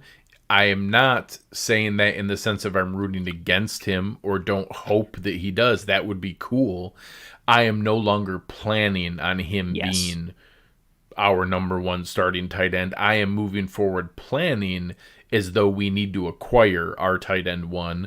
And that I would love for him to be a luxury tight end too, like a Dallas Goedert or somewhere, Blake Jarwin or someone like that. They're like, hey, look, we have this athletic, plucky number 2 tight end that you need to worry about if we bring in the game. But he's not a starter. He's just, I don't think he's ever going to be that consistent, dependable guy. I didn't have him on my list because I had a weird, basically my entire honorable mention for bad was our inability to get out of tight end purgatory, and that we weren't patient enough to wait on Logan Thomas, and we tried to pay Tyler Kroft, and we spent top 100 pick on Dawson Knox, and just Tyler Kroft, Logan Thomas, Dawson Knox was my my ugly stew of tight end purgatory honorable mention. I didn't think any of them individually were of the level, and I didn't mention Logan Thomas, and you'll see this in my number 5 option. I did count some element of hindsight, because if I'm going to reward the Josh Allen pick because of the patience and the plan involved of waiting and getting to that point, because you see the potential, well, then I'm going to hold you accountable that you didn't see the potential or have the plan to get value from, honestly, now in hindsight, if you want to go on, hey, who ended up being really good of anyone that we've missed out on, we honestly haven't had that many whiffs. You know, Shaq Lawson didn't go light it up. Jordan Phillips didn't go light it up. Sammy Watkins didn't go light it up. Ronald Darby didn't go light it up. We haven't had a ton of moves where we chose to keep a guy or not keep a guy, and then they went and killed it somewhere else. The 2 were guys that no one said a word about in the moment, but now ended up in the 2 positions we really could have freaking used somebody and ended up being really good, and they're Logan Thomas, and my number 5 is Wyatt Teller. I put him number 5 because nobody in that moment was saying a word. The fact that we got a 5th and a 6th round pick for Wyatt Teller, I was celebrating. You know, it was right in line. We also got a 6th for Russell Bodine, and the fact that we got a 5th and 2 6ths for Wyatt Teller and Russell Bodine when they weren't even going to make the roster, and I mean that in full sincerity, Wyatt Teller very likely wasn't going to make the roster that year and would have been a cut, and that's why he got moved. And, you know, maybe they keep him and they cut Spencer Long, and in hindsight, sure, that sounds great, but no one was saying that in the moment. And that was my tweet you said earlier. If anybody wants to show me a receipt of a tweet that they were against this move when it happened, I will retweet it and praise you to the end of the earth. If you're just saying in hindsight, man, we should have kept, Wyatt Teller, well, no crap. Everybody, the Falcons wish they hadn't traded Brett Favre either. You know, it's just, yes, of course. That's the way that every transaction in the NFL works. I wish we had kept all the good guys, and I wish we hadn't have gotten any of the bad guys. But I will say, I did count that in my top 5, because if I'm going to praise their patience and their meticulous planning and their discipline of having the foresight of who's going to pan out and giving Levi Wallace reps and having a plan for Josh Allen and bringing in the guys to surround him, then I'm going to hold them accountable that I think that they should have had the foresight to seen the potential in Wyatt Teller or Logan Thomas and to hold on to them and let that ride out, and that I, would have rather that than the merry-go-round of Spencer Long and Brian Winters and other guys that we went towards. And if you're going to fault anything with this leadership group, them turning this franchise around has been about bringing in the right kind of guys and the right veteran leadership and the locker room fit and the right kind of person and human being.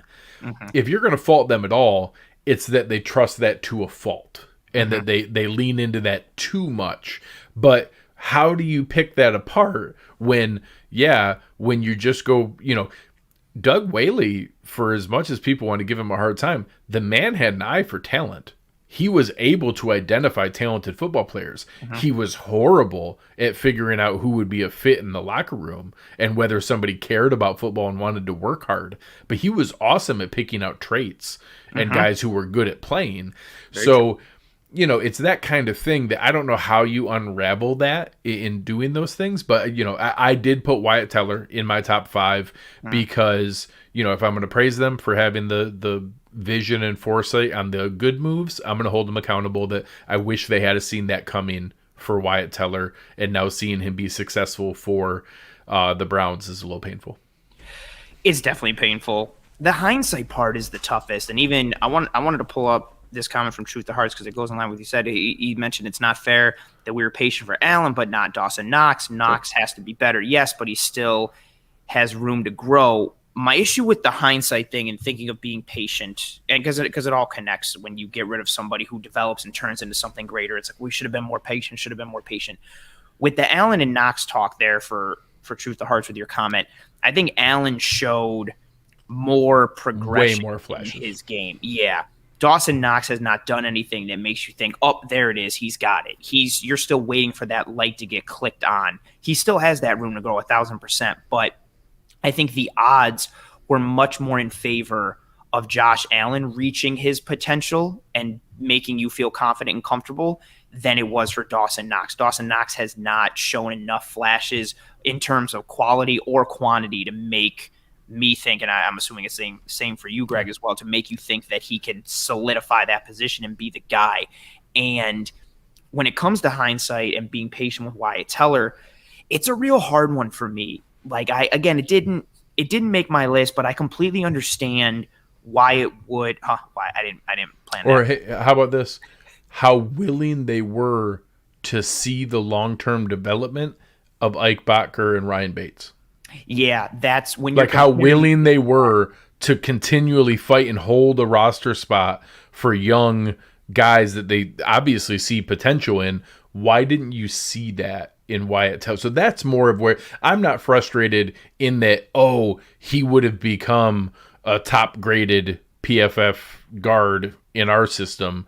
I don't know. Maybe he would have, maybe he wouldn't have, but I'm just frustrated that, hey, you fought to keep some other guys on the roster that people didn't really see much in.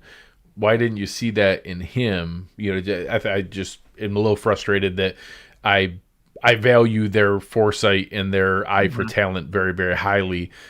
They've had way more hits than misses. I think it's okay to call them on some of the misses. That's fair. And I second that notion to a degree. Again, I didn't think Wyatt Teller was going to become an all-pro and become arguably the best guard in football. But I remember seeing things with him and being like, oh, man, like, Teller looks pretty good. This dude's big. He's got some movement to him. Like, I like his physicality, and I also like his athleticism. Like, this could work out a little bit. But when we traded him, I didn't really think two thoughts about it. But again, when you're looking at it and evaluating it, and especially in comparison to the other players that they've let simmer and cook a little bit and develop a little more, you would have liked to see that with Teller. And I think that's fine for you to do that, because I accept you and I appreciate who you are. So what was your number 5? My 5, as Greg throws out into the chat there, if anybody has any final questions before we close things out, there is one that I want to get to from Taylor that we're going to get to before we go regarding Antonio Brown, because that's a fun little thing. But my number 5, and it's tough, the entire 2020, my almost like my 5 could really be a multitude of people, like the entire 2020 defensive line free agent class could almost be in there a little bit, although I give a bit of a pass to Quentin Jefferson. Mario Addison was my number 5. Brought him in on a 3-year, $30.45 million contract, including the playoffs. He played in 18 games in 2020. He had 7 sacks, 45 pressures. He had 750 snaps, which was the second most amongst all Bills defensive linemen, and it's significantly more than who was in third. He was only second to Jerry Hughes.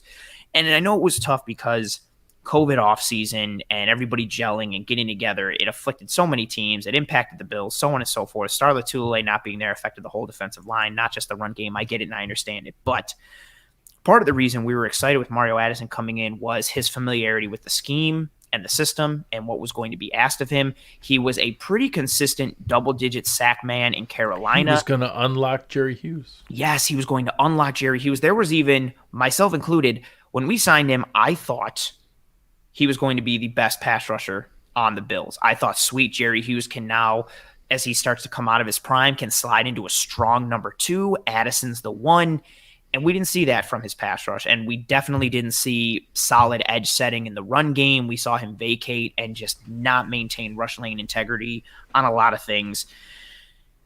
And that's why he's my number 5. Because again, putting it with that contract, coming in for 3 years, $30.45 million, knowing that we go into 2021 and he currently has the 5th largest cap hit on the entire Buffalo Bills, is something that, again, return on investment. He comes in for a big money deal.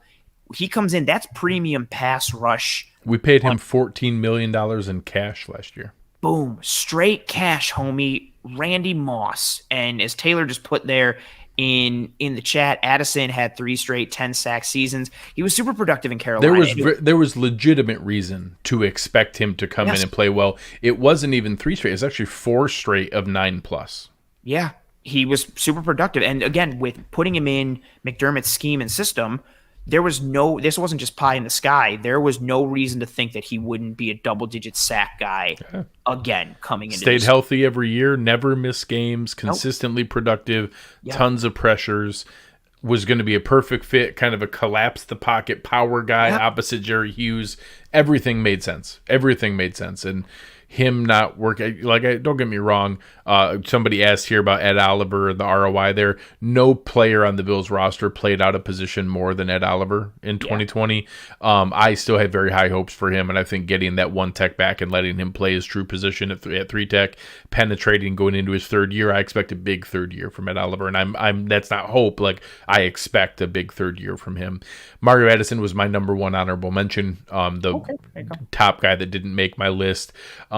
Wasn't terrible, had some production, had the pressures that were there, actually had more pressures than you normally see, what would statistically look like an unlucky season of the number of pressures he had versus there. But like Aaron and I have talked about, that's like 4 straight unlucky seasons for Jerry Hughes. At some point, you got to get home.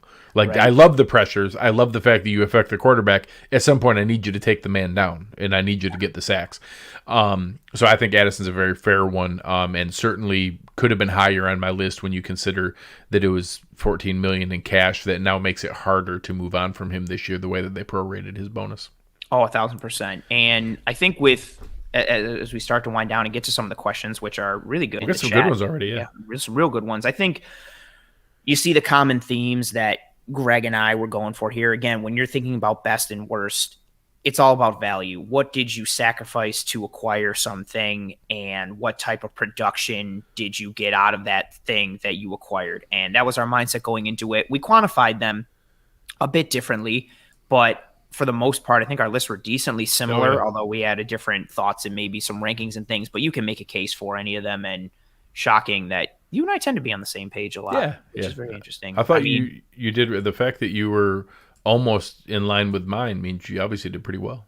That's it. I was gonna say the opposite. Well, kind of the same, but for you, I was like, I'm super smart and I know everything. So the fact that you were in line with me is Clearly. good for you. Obviously, it's a good sign for me. Of course, it's great for both of us, no matter how you look at it. We're gonna start to get to some questions now. I mentioned that first one from Taylor. I wanted to throw up there. Okay. Is not trading for Antonio Brown top 10 or bottom 10 moves? So the 4 hours from 10:30 p.m. to 2:30 a.m. where Antonio Brown was a Buffalo Bill, was amazing. I had more fun on Twitter and in my text messages over that 4-hour window, which was on a freaking work night. I was just toast. I could the next not day. Focus and work the next day. It was terrible. Refreshing.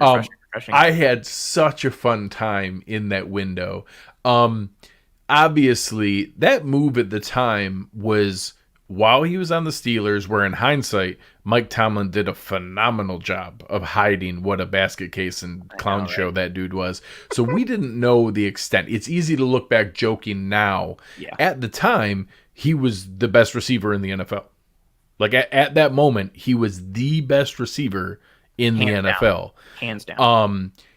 And the fact that we were getting that for our young, strong-arm quarterback, that was awesome. It was amazing. So, it's easy to look back now. Obviously, I'd rather have Stephon Diggs than what Antonio Brown ended up. But in that moment, I was ecstatic. That was amazing that we were getting Antonio Brown. And I think that you can make a case that maybe he accelerates Josh Allen's development. Maybe that second year is better if we had. Matter of fact, Josh Allen's second year would have been better if we had Antonio Brown. It would have. Like, he would have opened up a ton of things for him. Now, would he have bought in and contributed and worked hard and not been a ridiculous, crazy diva? Maybe not. Maybe he pulls the crap he did in Oakland to get himself out of there. I have no idea. I'm glad it didn't go that way now that we saw the off-the-field stuff. From a football standpoint, that would have been awesome. Yeah, this one's tough for me because, again, like you mentioned, he's so volatile in the type of personality he has and his likes and dislikes, and he's so unpredictable. He's like a walking powder keg. Yeah. But knowing what happened, I think it's closer to like a top 10 good rather than being a bottom move. But at the time, if we knew what we were going to get from the on-field production, it's a great move. It's phenomenal. There wasn't one Bills fan that was disappointed with it. But knowing all of the skeletons that were in the closet, looking back on it, it's 1,000% like a top 10 good move because of what it led to and how the Bills ended up getting Diggs and how the organization progressed and just all the horrible things that were, in that Antonio Brown closet. Not good whatsoever. Question here from Bill. I clicked the button too. What was on for? I clicked one at the same time. Anyone expect you to step up this year? No, I went earlier to Bill's first one. Is this off topic? What do we do about tight end this year? Would add a great new dimension to the offensive line. Greg, I know you feel very strongly about this, so I pulled this question just for you. Super easy. Sign Jonnu Smith, and everything's good. All the things in life are good. So obviously, I've now been tied to the name Jonnu Smith because he's the example of what I want. I don't trust Dawson Knox. I want a tight end because people are going to take this the wrong way. I want to run more 12 personnel because last year we ran it the 31st most in the NFL. I don't want to run 12 personnel 50% of the time. No. We ran it 8% of the time. I want to be able to run it 15 or 20% of the time. I want the option to be able to do it. Yeah, I want the option that Dawson Knox is my second best tight end and that, I've made the case. I think you can cut John Brown or if we don't reduce his salary, let me say this differently. The only reason you would cut John Brown is because you want to use that $8 million savings to add a Jonnu Smith, a Hunter Henry, a Gerald Everett, a top-end passing option because he replaces that as an offensive weapon because we think Gabe Davis can be the number 2 outside receiver, but maybe still be the 4th option in the passing game. Because if we add a Jonnu Smith or a Hunter Henry, they're still a half notch above Gabe Davis in the pecking order with Stephon Diggs and Cole Beasley, and we've now replaced John Brown as a passing game weapon that's there. And that, if you tell me for the same amount of money, the $9.5 million cap hit, I can have Gerald Everett and Kenny Stills, or I can have Jonnu Smith and Deshaun Jackson. All right. I'll figure it out. I'll figure it out. So I am also on the team that's not the most realistic path, and that if you're asking me what's most realistic, it's that we probably rework John Brown's contract, reduce it, and bring in a guy that Eric likes, like a Dan Arnold. I think that's probably more realistic. But if I had my choice, I'd reinvest that money on one of those top 3 tight ends. I like that way of thinking, and I'm going to answer this question from what I think is the more realistic option. To your point, I think the tight end position gets addressed, but I think it's most likely like a Dan Arnold or like a Robert Tonyan or somebody. And then another mid-round pick. Yeah, which I'm not all for, but I like Trey McKitty's name. Oh, that's fun.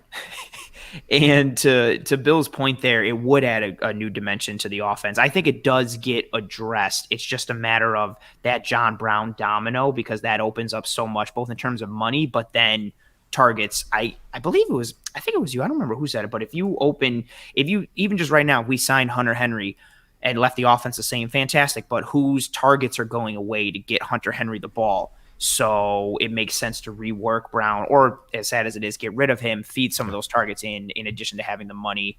That's fair.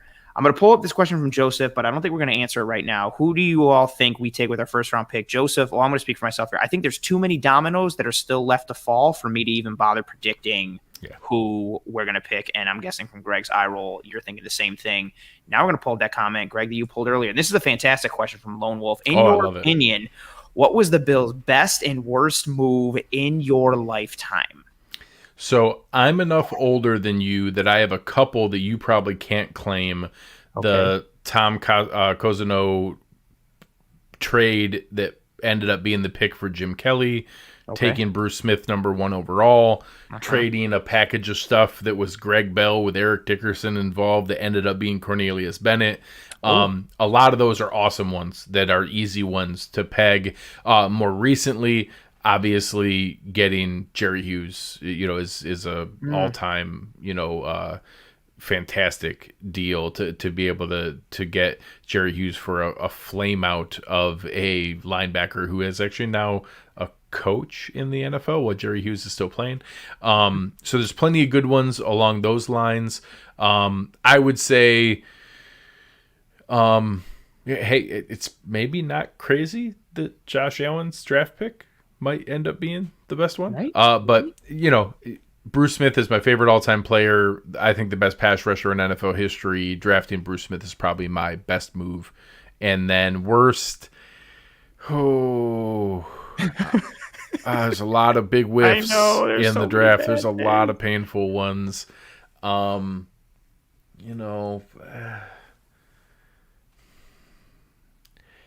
probably say one of the quarterback ones just because of how much the Lossman and E.J. Manuel and those guys hurt. They were later picks, but those kind of things. Maybe you could make a case for Mike Williams or Aaron Maben. Those were pretty terrible.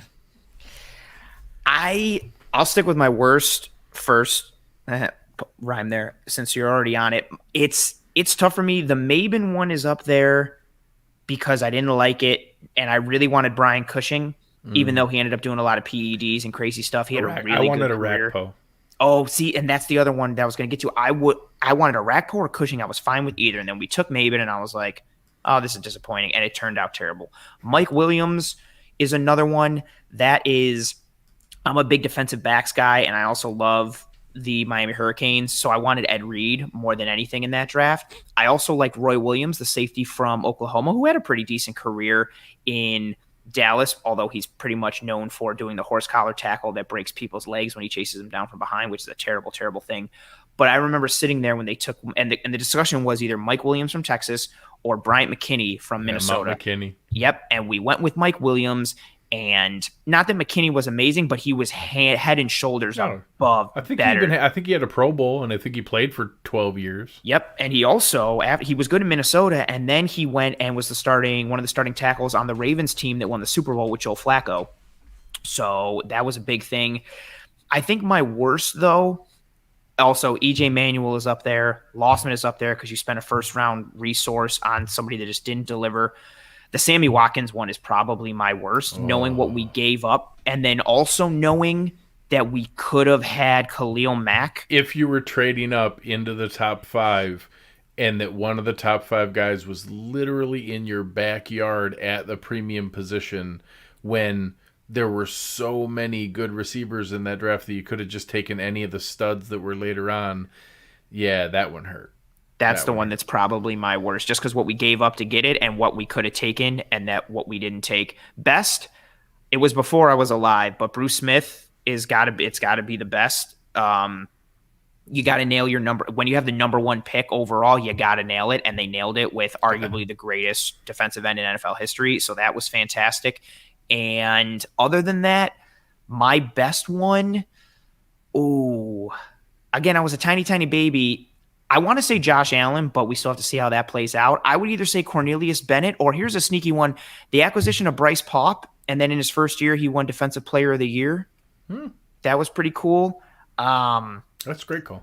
As of right now, it's probably going to, if things continue on this path, the best is either Bruce Smith, Allen, Diggs, but for me, it's hands down Bruce Smith. But to quantify in my lifetime, even though I was small, I'm probably going with Bennett, considering what he added and what he did. I'll jump to this one.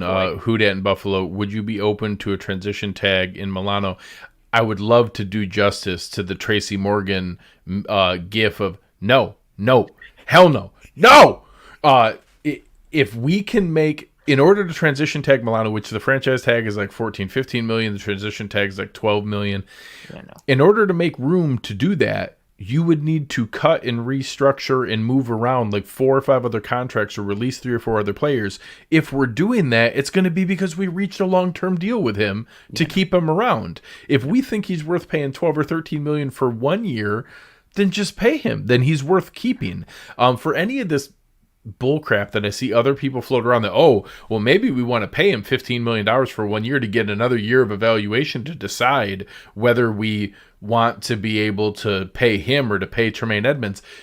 You make your decision. You're intelligent. You have multiple years of film and him in the room. You're either ready to pay him now or you're not. Exactly. There's no intermediary here of like, oh, well, if we pay him this ridiculous amount of money that we have to cut all these other things to make possible, then we'll figure it out, and you might lose both anyways.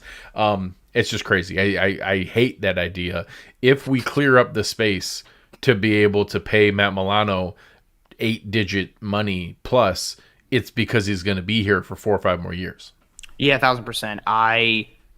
If we're going to commit that money to the franchise tag and tag him like that, then we might as well lock him up long term. I'm 1,000% on that bandwagon, especially after doing all that salary cap analysis. If the transition tag thing was, franchise tag was 15 million, the transition tag was 8 or 9 million, sure. That's a different story, but it's just not. It's still 12 or 13 million. It's still an exorbitant amount of money. It's just, and sadly for him, it's because guys like Khalil Mack and Von Miller and Shaq Barrett are linebackers. Yeah. In the same way that, so I'm going to go on a rant here for a second. People misunderstand positional values in contracts. So the same way that people like to throw around, the Bills had the highest paid defensive line in the NFL. No, they didn't. The reason that that it looks like they have the highest paid defensive line in the NFL is because T.J. Watt and Von Miller and Shaq Barrett are linebackers. No, they're not. They're pass rushers. Correct. They're defensive linemen. They're the same way that we're paying Mario Addison. Those guys are pass rushers. They're not linebackers. They're not the same as Tremaine Edmonds and Matt Milano. But when you go on those websites that sort defensive line spending and linebacker spending, it's ridiculously slanted that way. So if you go the same routes and you look at the Bills' linebacker spending versus those other teams, we're really, really low because we don't have Von Miller and TJ Watt and all those other guys at those positions. So the Bills, when you consider edge rushers plus defensive tackles, the Bills are like 14th in defensive line spending, which again, I still would have liked more production than what we got, but at no point were we actually the highest paid defensive line in the NFL because edge rushers count in that thing. Yeah, hashtag context to sum all that up. Yeah, 1,000%. Rant ended. Rant ended. Yeah, it's just not there. Oh, this is a fun question, which I know the answer to. Cliff wants to know, Greg, have you started to watch Peaky Blinders yet? It's fantastic. It's so good. Darn right. I've really, really enjoyed it. So fortunately for me, I spend all of my career, the last 20 years has been in international business. So I spend every day talking to people that English is their second language. So my wife struggles with, if you get like somebody on a help desk from somewhere who's from a foreign country, I don't struggle understanding what they say at all. So everybody kept saying, oh man, it's going to be way better if you turn on the closed caption. I never had any trouble understanding what they were saying. I'm used to listening to broken and choppy English all the time. I love it. It's fantastic. I've really, really enjoyed it. Tommy Shelby is a phenomenal character. I'm just getting into Alfie. I'm only 2 episodes into Alfie. I'm about 3 episodes into season 2. Favorite. So I'm just getting into Alfie Solomon. But I really, really have enjoyed the way that they've set it up and the family dynamic and all the different pieces. Really, really cool. I love the family element and the true kind of loyalty that's there. I really, really dig it. Beautiful. I'm really glad you're enjoying it. That's one of my favorite shows, and I voted in your poll, and I also commented heavily to make sure that you went that way. I was swayed. Pulling up some more things as we start to wind down. Bill wanted to thank us because he needed tight end closure. Appreciate you, Bill.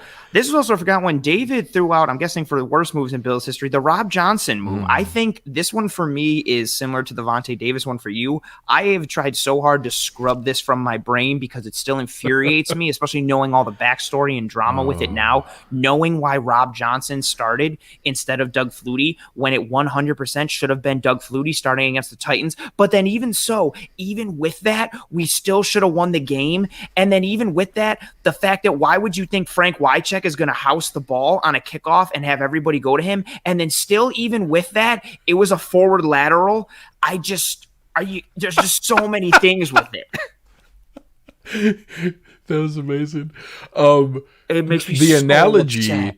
So the 2018 year, if anybody doesn't recall, that phenomenal game that Matt Barkley had against the Jets, where he lit him up for awesome stats. Rob Johnson vibes. No joke. That would have been the same as Terry Pagula overruling Sean McDermott and saying, hey, sorry, we're going to start Matt Barkley now. And there's a slight different dynamic that we didn't pay Barkley as much as Rob Johnson was paid. I get it that he was there. Rob Johnson had a lot of Nathan Peterman vibes I attended many of the preseason and training camp snaps and a preseason game in that Nathan Peterman ramp up. He looked great. Yeah, he didn't look good. He didn't look solid. He looked great. Efficient, accurate, good arm strength, decision making. He looked like a Kirk Cousins. Like he looked like, oh, this is going to be great. This is the perfect caretaker we need to let Josh Allen learn. And then to be able to go and see him just implode. There were so many Rob Johnson vibes that people said he was phenomenal in practice. He was amazing in practice. And then just couldn't hack it in the games. And the fact that, Doug Flutie was leading them on a potential Super Bowl run that year. And that they just switched gears. Yeah, that deserved to be in the bottom, the worst moves in franchise history. One of the best defenses in the NFL we had that year. So many. Oh, God, I've tried to scrub everything. Peak Wade Phillips. I don't even want it. It makes me so mad. I was just a little kid, and it was so – because that was my defining, like, I was still little, but I knew from all my dad and my brother and my uncles and all not even just my mom and my aunts and my sister, everybody who was like older than me, who would talk about the 4 straight Super Bowl losses like they fought in Vietnam. Like those were the war stories that would go on because it was awful. And then I knew that. And then my defining Bills fandom moments are when we lost to the Jaguars and it was Kelly's last game and it was like, oh, this expansion team, the Bills should win. And nope, we lost because Natron Means is 7,000 pounds at running back and ran all over us. And that's fantastic. and then the Titans game, I still can't believe it. I can remember Johnson like losing his shoe, but Christie, and it still leads the drive. And I was like, oh my God. And I remember everybody in the house was like, that's a defining moment. Like we could still win this. It's okay. And it was like, nobody ever returned. Oh God, I don't even want to talk about it anymore, but that's so up there. Finish with a couple things here. Who that wanted to say for the record, I didn't want to tag Milano, but I'd like to hear your guys' thoughts. I don't believe you. You wanted to tag him. Yeah. We just talked you out of it. Stop being. I got one here. Wait, I got one from Cole. Go ahead. Sorry, I clicked. Click it. Clickers again. Any chance Gronk is a tight end target, hometown team, but so one, Tom Brady's coming back, so if Gronk's going to play, he's going to play with Tom Brady that just won the Super Bowl. I will say, if Tom Brady had retired after the Super Bowl, the only place that I think Gronk would have either retired, or honestly, I don't think it's crazy that if he was going to go one more year, it would have been back home in Buffalo with Josh Allen. I actually think there was a legitimate path that, for anybody who doesn't know, do you guys know Travis Kelce and Rob Gronkowski are the same age? Who is Travis Kelce? Yeah. So Travis Kelce and Rob Gronkowski are the same age. That's wild. I'm going to say it one more time. Rob Gronkowski and Travis Kelce are the same age. So if Gronk wanted to continue playing, I actually don't think that's crazy at all. I actually think logically that was the next option. is that he would have gone to play for Buffalo or retire, and retire might even have been the leader in the clubhouse. But I think if it wasn't returned to Tampa with Tom Brady, which now is the only option that he would go to do. But if Brady had walked away after the Super Bowl, I actually think him returning to Buffalo was real and was a possibility. That's fair. I think to your point, though, it is below the retirement option, or if Brady comes back, he's going to Tampa option. But yeah, I think there was a path there, and 1,000%, that would have been interesting. Pull up the comment from Taylor that this was such a good show. Thank you, Taylor, and abort all the Rob Johnson talk. We will. We're moving on, aside from me, obviously, pulling out that comment. And apologies for those that we aren't able to get to because there's been so much engagement and so much interaction. We appreciate all of it, but it's just physically impossible to get to it unless we all decide we want to stay up until like 1 a.m. Eastern, which we possibly could do, but that would be a little detrimental to other things that we have going on. But I wanted to pull up this last comment because you brought it up earlier when we were both clicking things. Comment here from Bill. Anyone you expect to step up this year? I did bring it up earlier with that Oliver. That's not even a hope or a wish. I expect him to take a big step forward this year. Third year is a big year for defensive linemen. Defensive tackles take time to develop. He played out of position last year. I think that we have Star Lotulelei, and I actually think we also have a one-tech investment in the draft. I think he's going to have a big step forward in a big year, and I hope Tremaine Edmonds does as well. That one's more hope. I think I expect it for Ed Oliver. I have a feeling that pretty good, rangy linebacker that makes flash plays but also kind of bites for play action and misses on some over pursuits just kind of is what Tremaine Edmonds is. And that's not a bad thing. You know, when people brought it up earlier, he got voted into the Pro Bowl by the coaches and players, not by the fan vote. So the guys who know football are the ones who voted him into the Pro Bowl. He's better than Bills fans realize.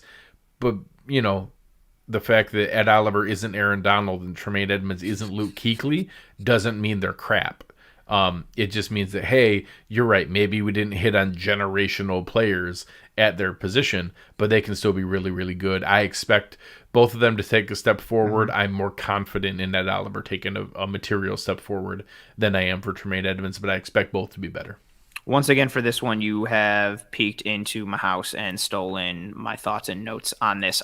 Same thing. My biggest hope is that Tremaine Edmonds steps up this year and has not the same leap that Josh Allen had in year 3, but I'm hoping he has a similar or close to jump in year 4 that Allen had in year 3 and solidifies himself along with Tre'Davious White as the franchise cornerstones of that defense going forward, which we need him to do. That's my biggest hope. And much like you, I think Ed Oliver 100% steps up. He did not get the positive recognition and credit that he deserved in 2020 because of the multiple hats that he had to wear and how he was impacted with how the entire defensive line played and with the absence of a true one tech, i.e. Star Lotulelei. I think with Star coming back, we see a natural jump in his play, or at the very least it gets highlighted more because he had a good year. He saw so many double teams, but he was still able to do a lot of good things. And with Star coming back, knock on wood, and the presence of that one tech, he'll get matchups that he is better suited for. He'll be able to play his more natural position. And again, he's never going to be Aaron Donald because I don't think anyone is. Aaron Donald is spoken about in some circles as arguably like the greatest defensive player of all time, which is a little drastic, but that's how good Aaron Donald is.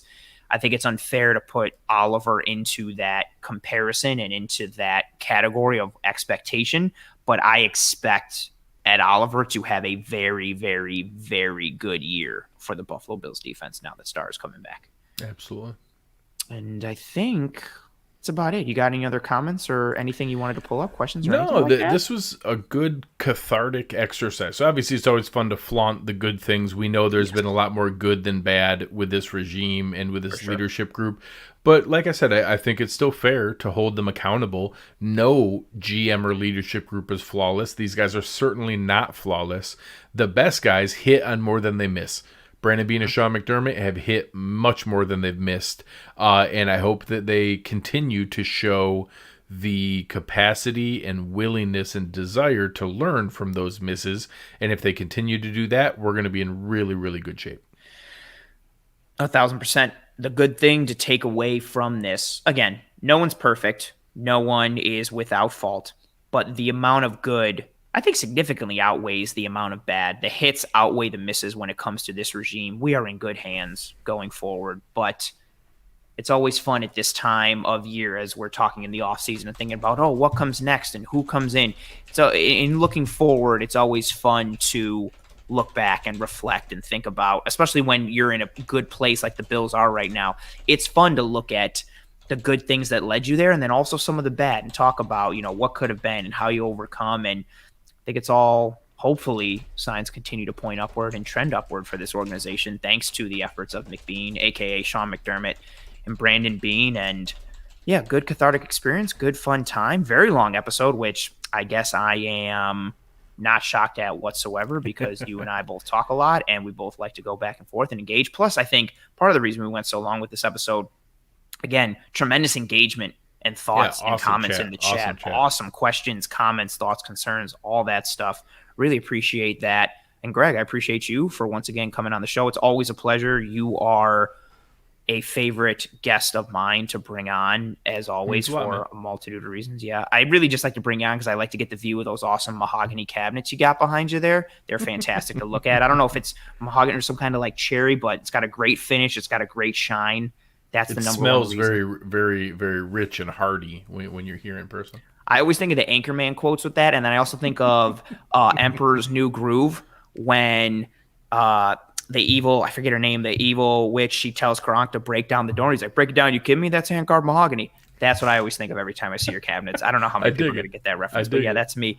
But yeah, Greg, you're fantastic, and I'm sure all the people watching at this point know who you are and where to find you. But just in case they don't know, or just in case they forgot, why don't you let the good people know who you are and where to find you? Yeah, come and find me, usually antagonizing someone on Twitter at Greg Tompsett. You can also find me joined by Aaron Quinn on the Cover One Buffalo podcast. I promise I'm worth tolerating to get to enjoy Aaron. Well, it's a good time. Come on over. Always having fun with Bills fans and getting excited. This is my time of year from a salary cap standpoint and all the fun parts of maneuvering the roster. I'm looking forward to it. So I'm there anytime you have any questions about restructuring or contract extensions or how the different guys could get fit in. Shoot me a question. I'll be happy to answer. Greg is legitimately, I'm not just saying it, Greg is one of the best follows when it comes to things in general, but especially with regards to the NFL and especially with regards to the Buffalo Bills. Greg was one of the first accounts that I followed when I started getting more into Bills content creation, even before I was part of the Cover One team. So he's a tremendous follow. Awesome. Give him a follow for that. You're welcome. It's all lies. I'm not really telling the truth. And I, of course, am Anthony, your regular host here on Disguise Coverage. We might not have a Disguise Coverage episode next week. I have to travel on the back end of next week and do some crazy things. So hopefully this long episode we'll be able to hold everyone over just in case that happens, but I will be communicating info on that on the old Twitter. So along with all NFL things that I'm always tweeting about on the old internet, that's my social media. Find me on Twitter. Follow me on Twitter at pro__ant. That's pro2_ANT. At me with any questions. Follow me. Pledge your undying allegiance and fidelity. Sign the blood oath. Give me the deed to your house, and just money into my bank account, and promise me all types of things that like we would promise Rumpelstiltskin in some type of like shady deal, all that kind of stuff. Please rate and review and subscribe to the pod, Disguise Coverage. Check out all the awesome content from Cover One, from Greg, from Aaron, from The Hoof, Eric Turner, and the Film Room, and all that kind of stuff. Again, we appreciate everyone riding with us live on this episode, all the engagement, all the interaction. Fantastic. If you are watching later or listening later, thank you for your listen, your watch, your download. Appreciate everybody. I hope you and your friends, family, and loved ones, as always, are staying safe, staying healthy. Keep the faith. Go Bills. I'll maybe see you next week. Maybe not. We got some free agency around the corner. It's an exciting time. Appreciate everybody. Greg, I appreciate you. Thank you for coming by as always. And everybody have a good night. Go Bills.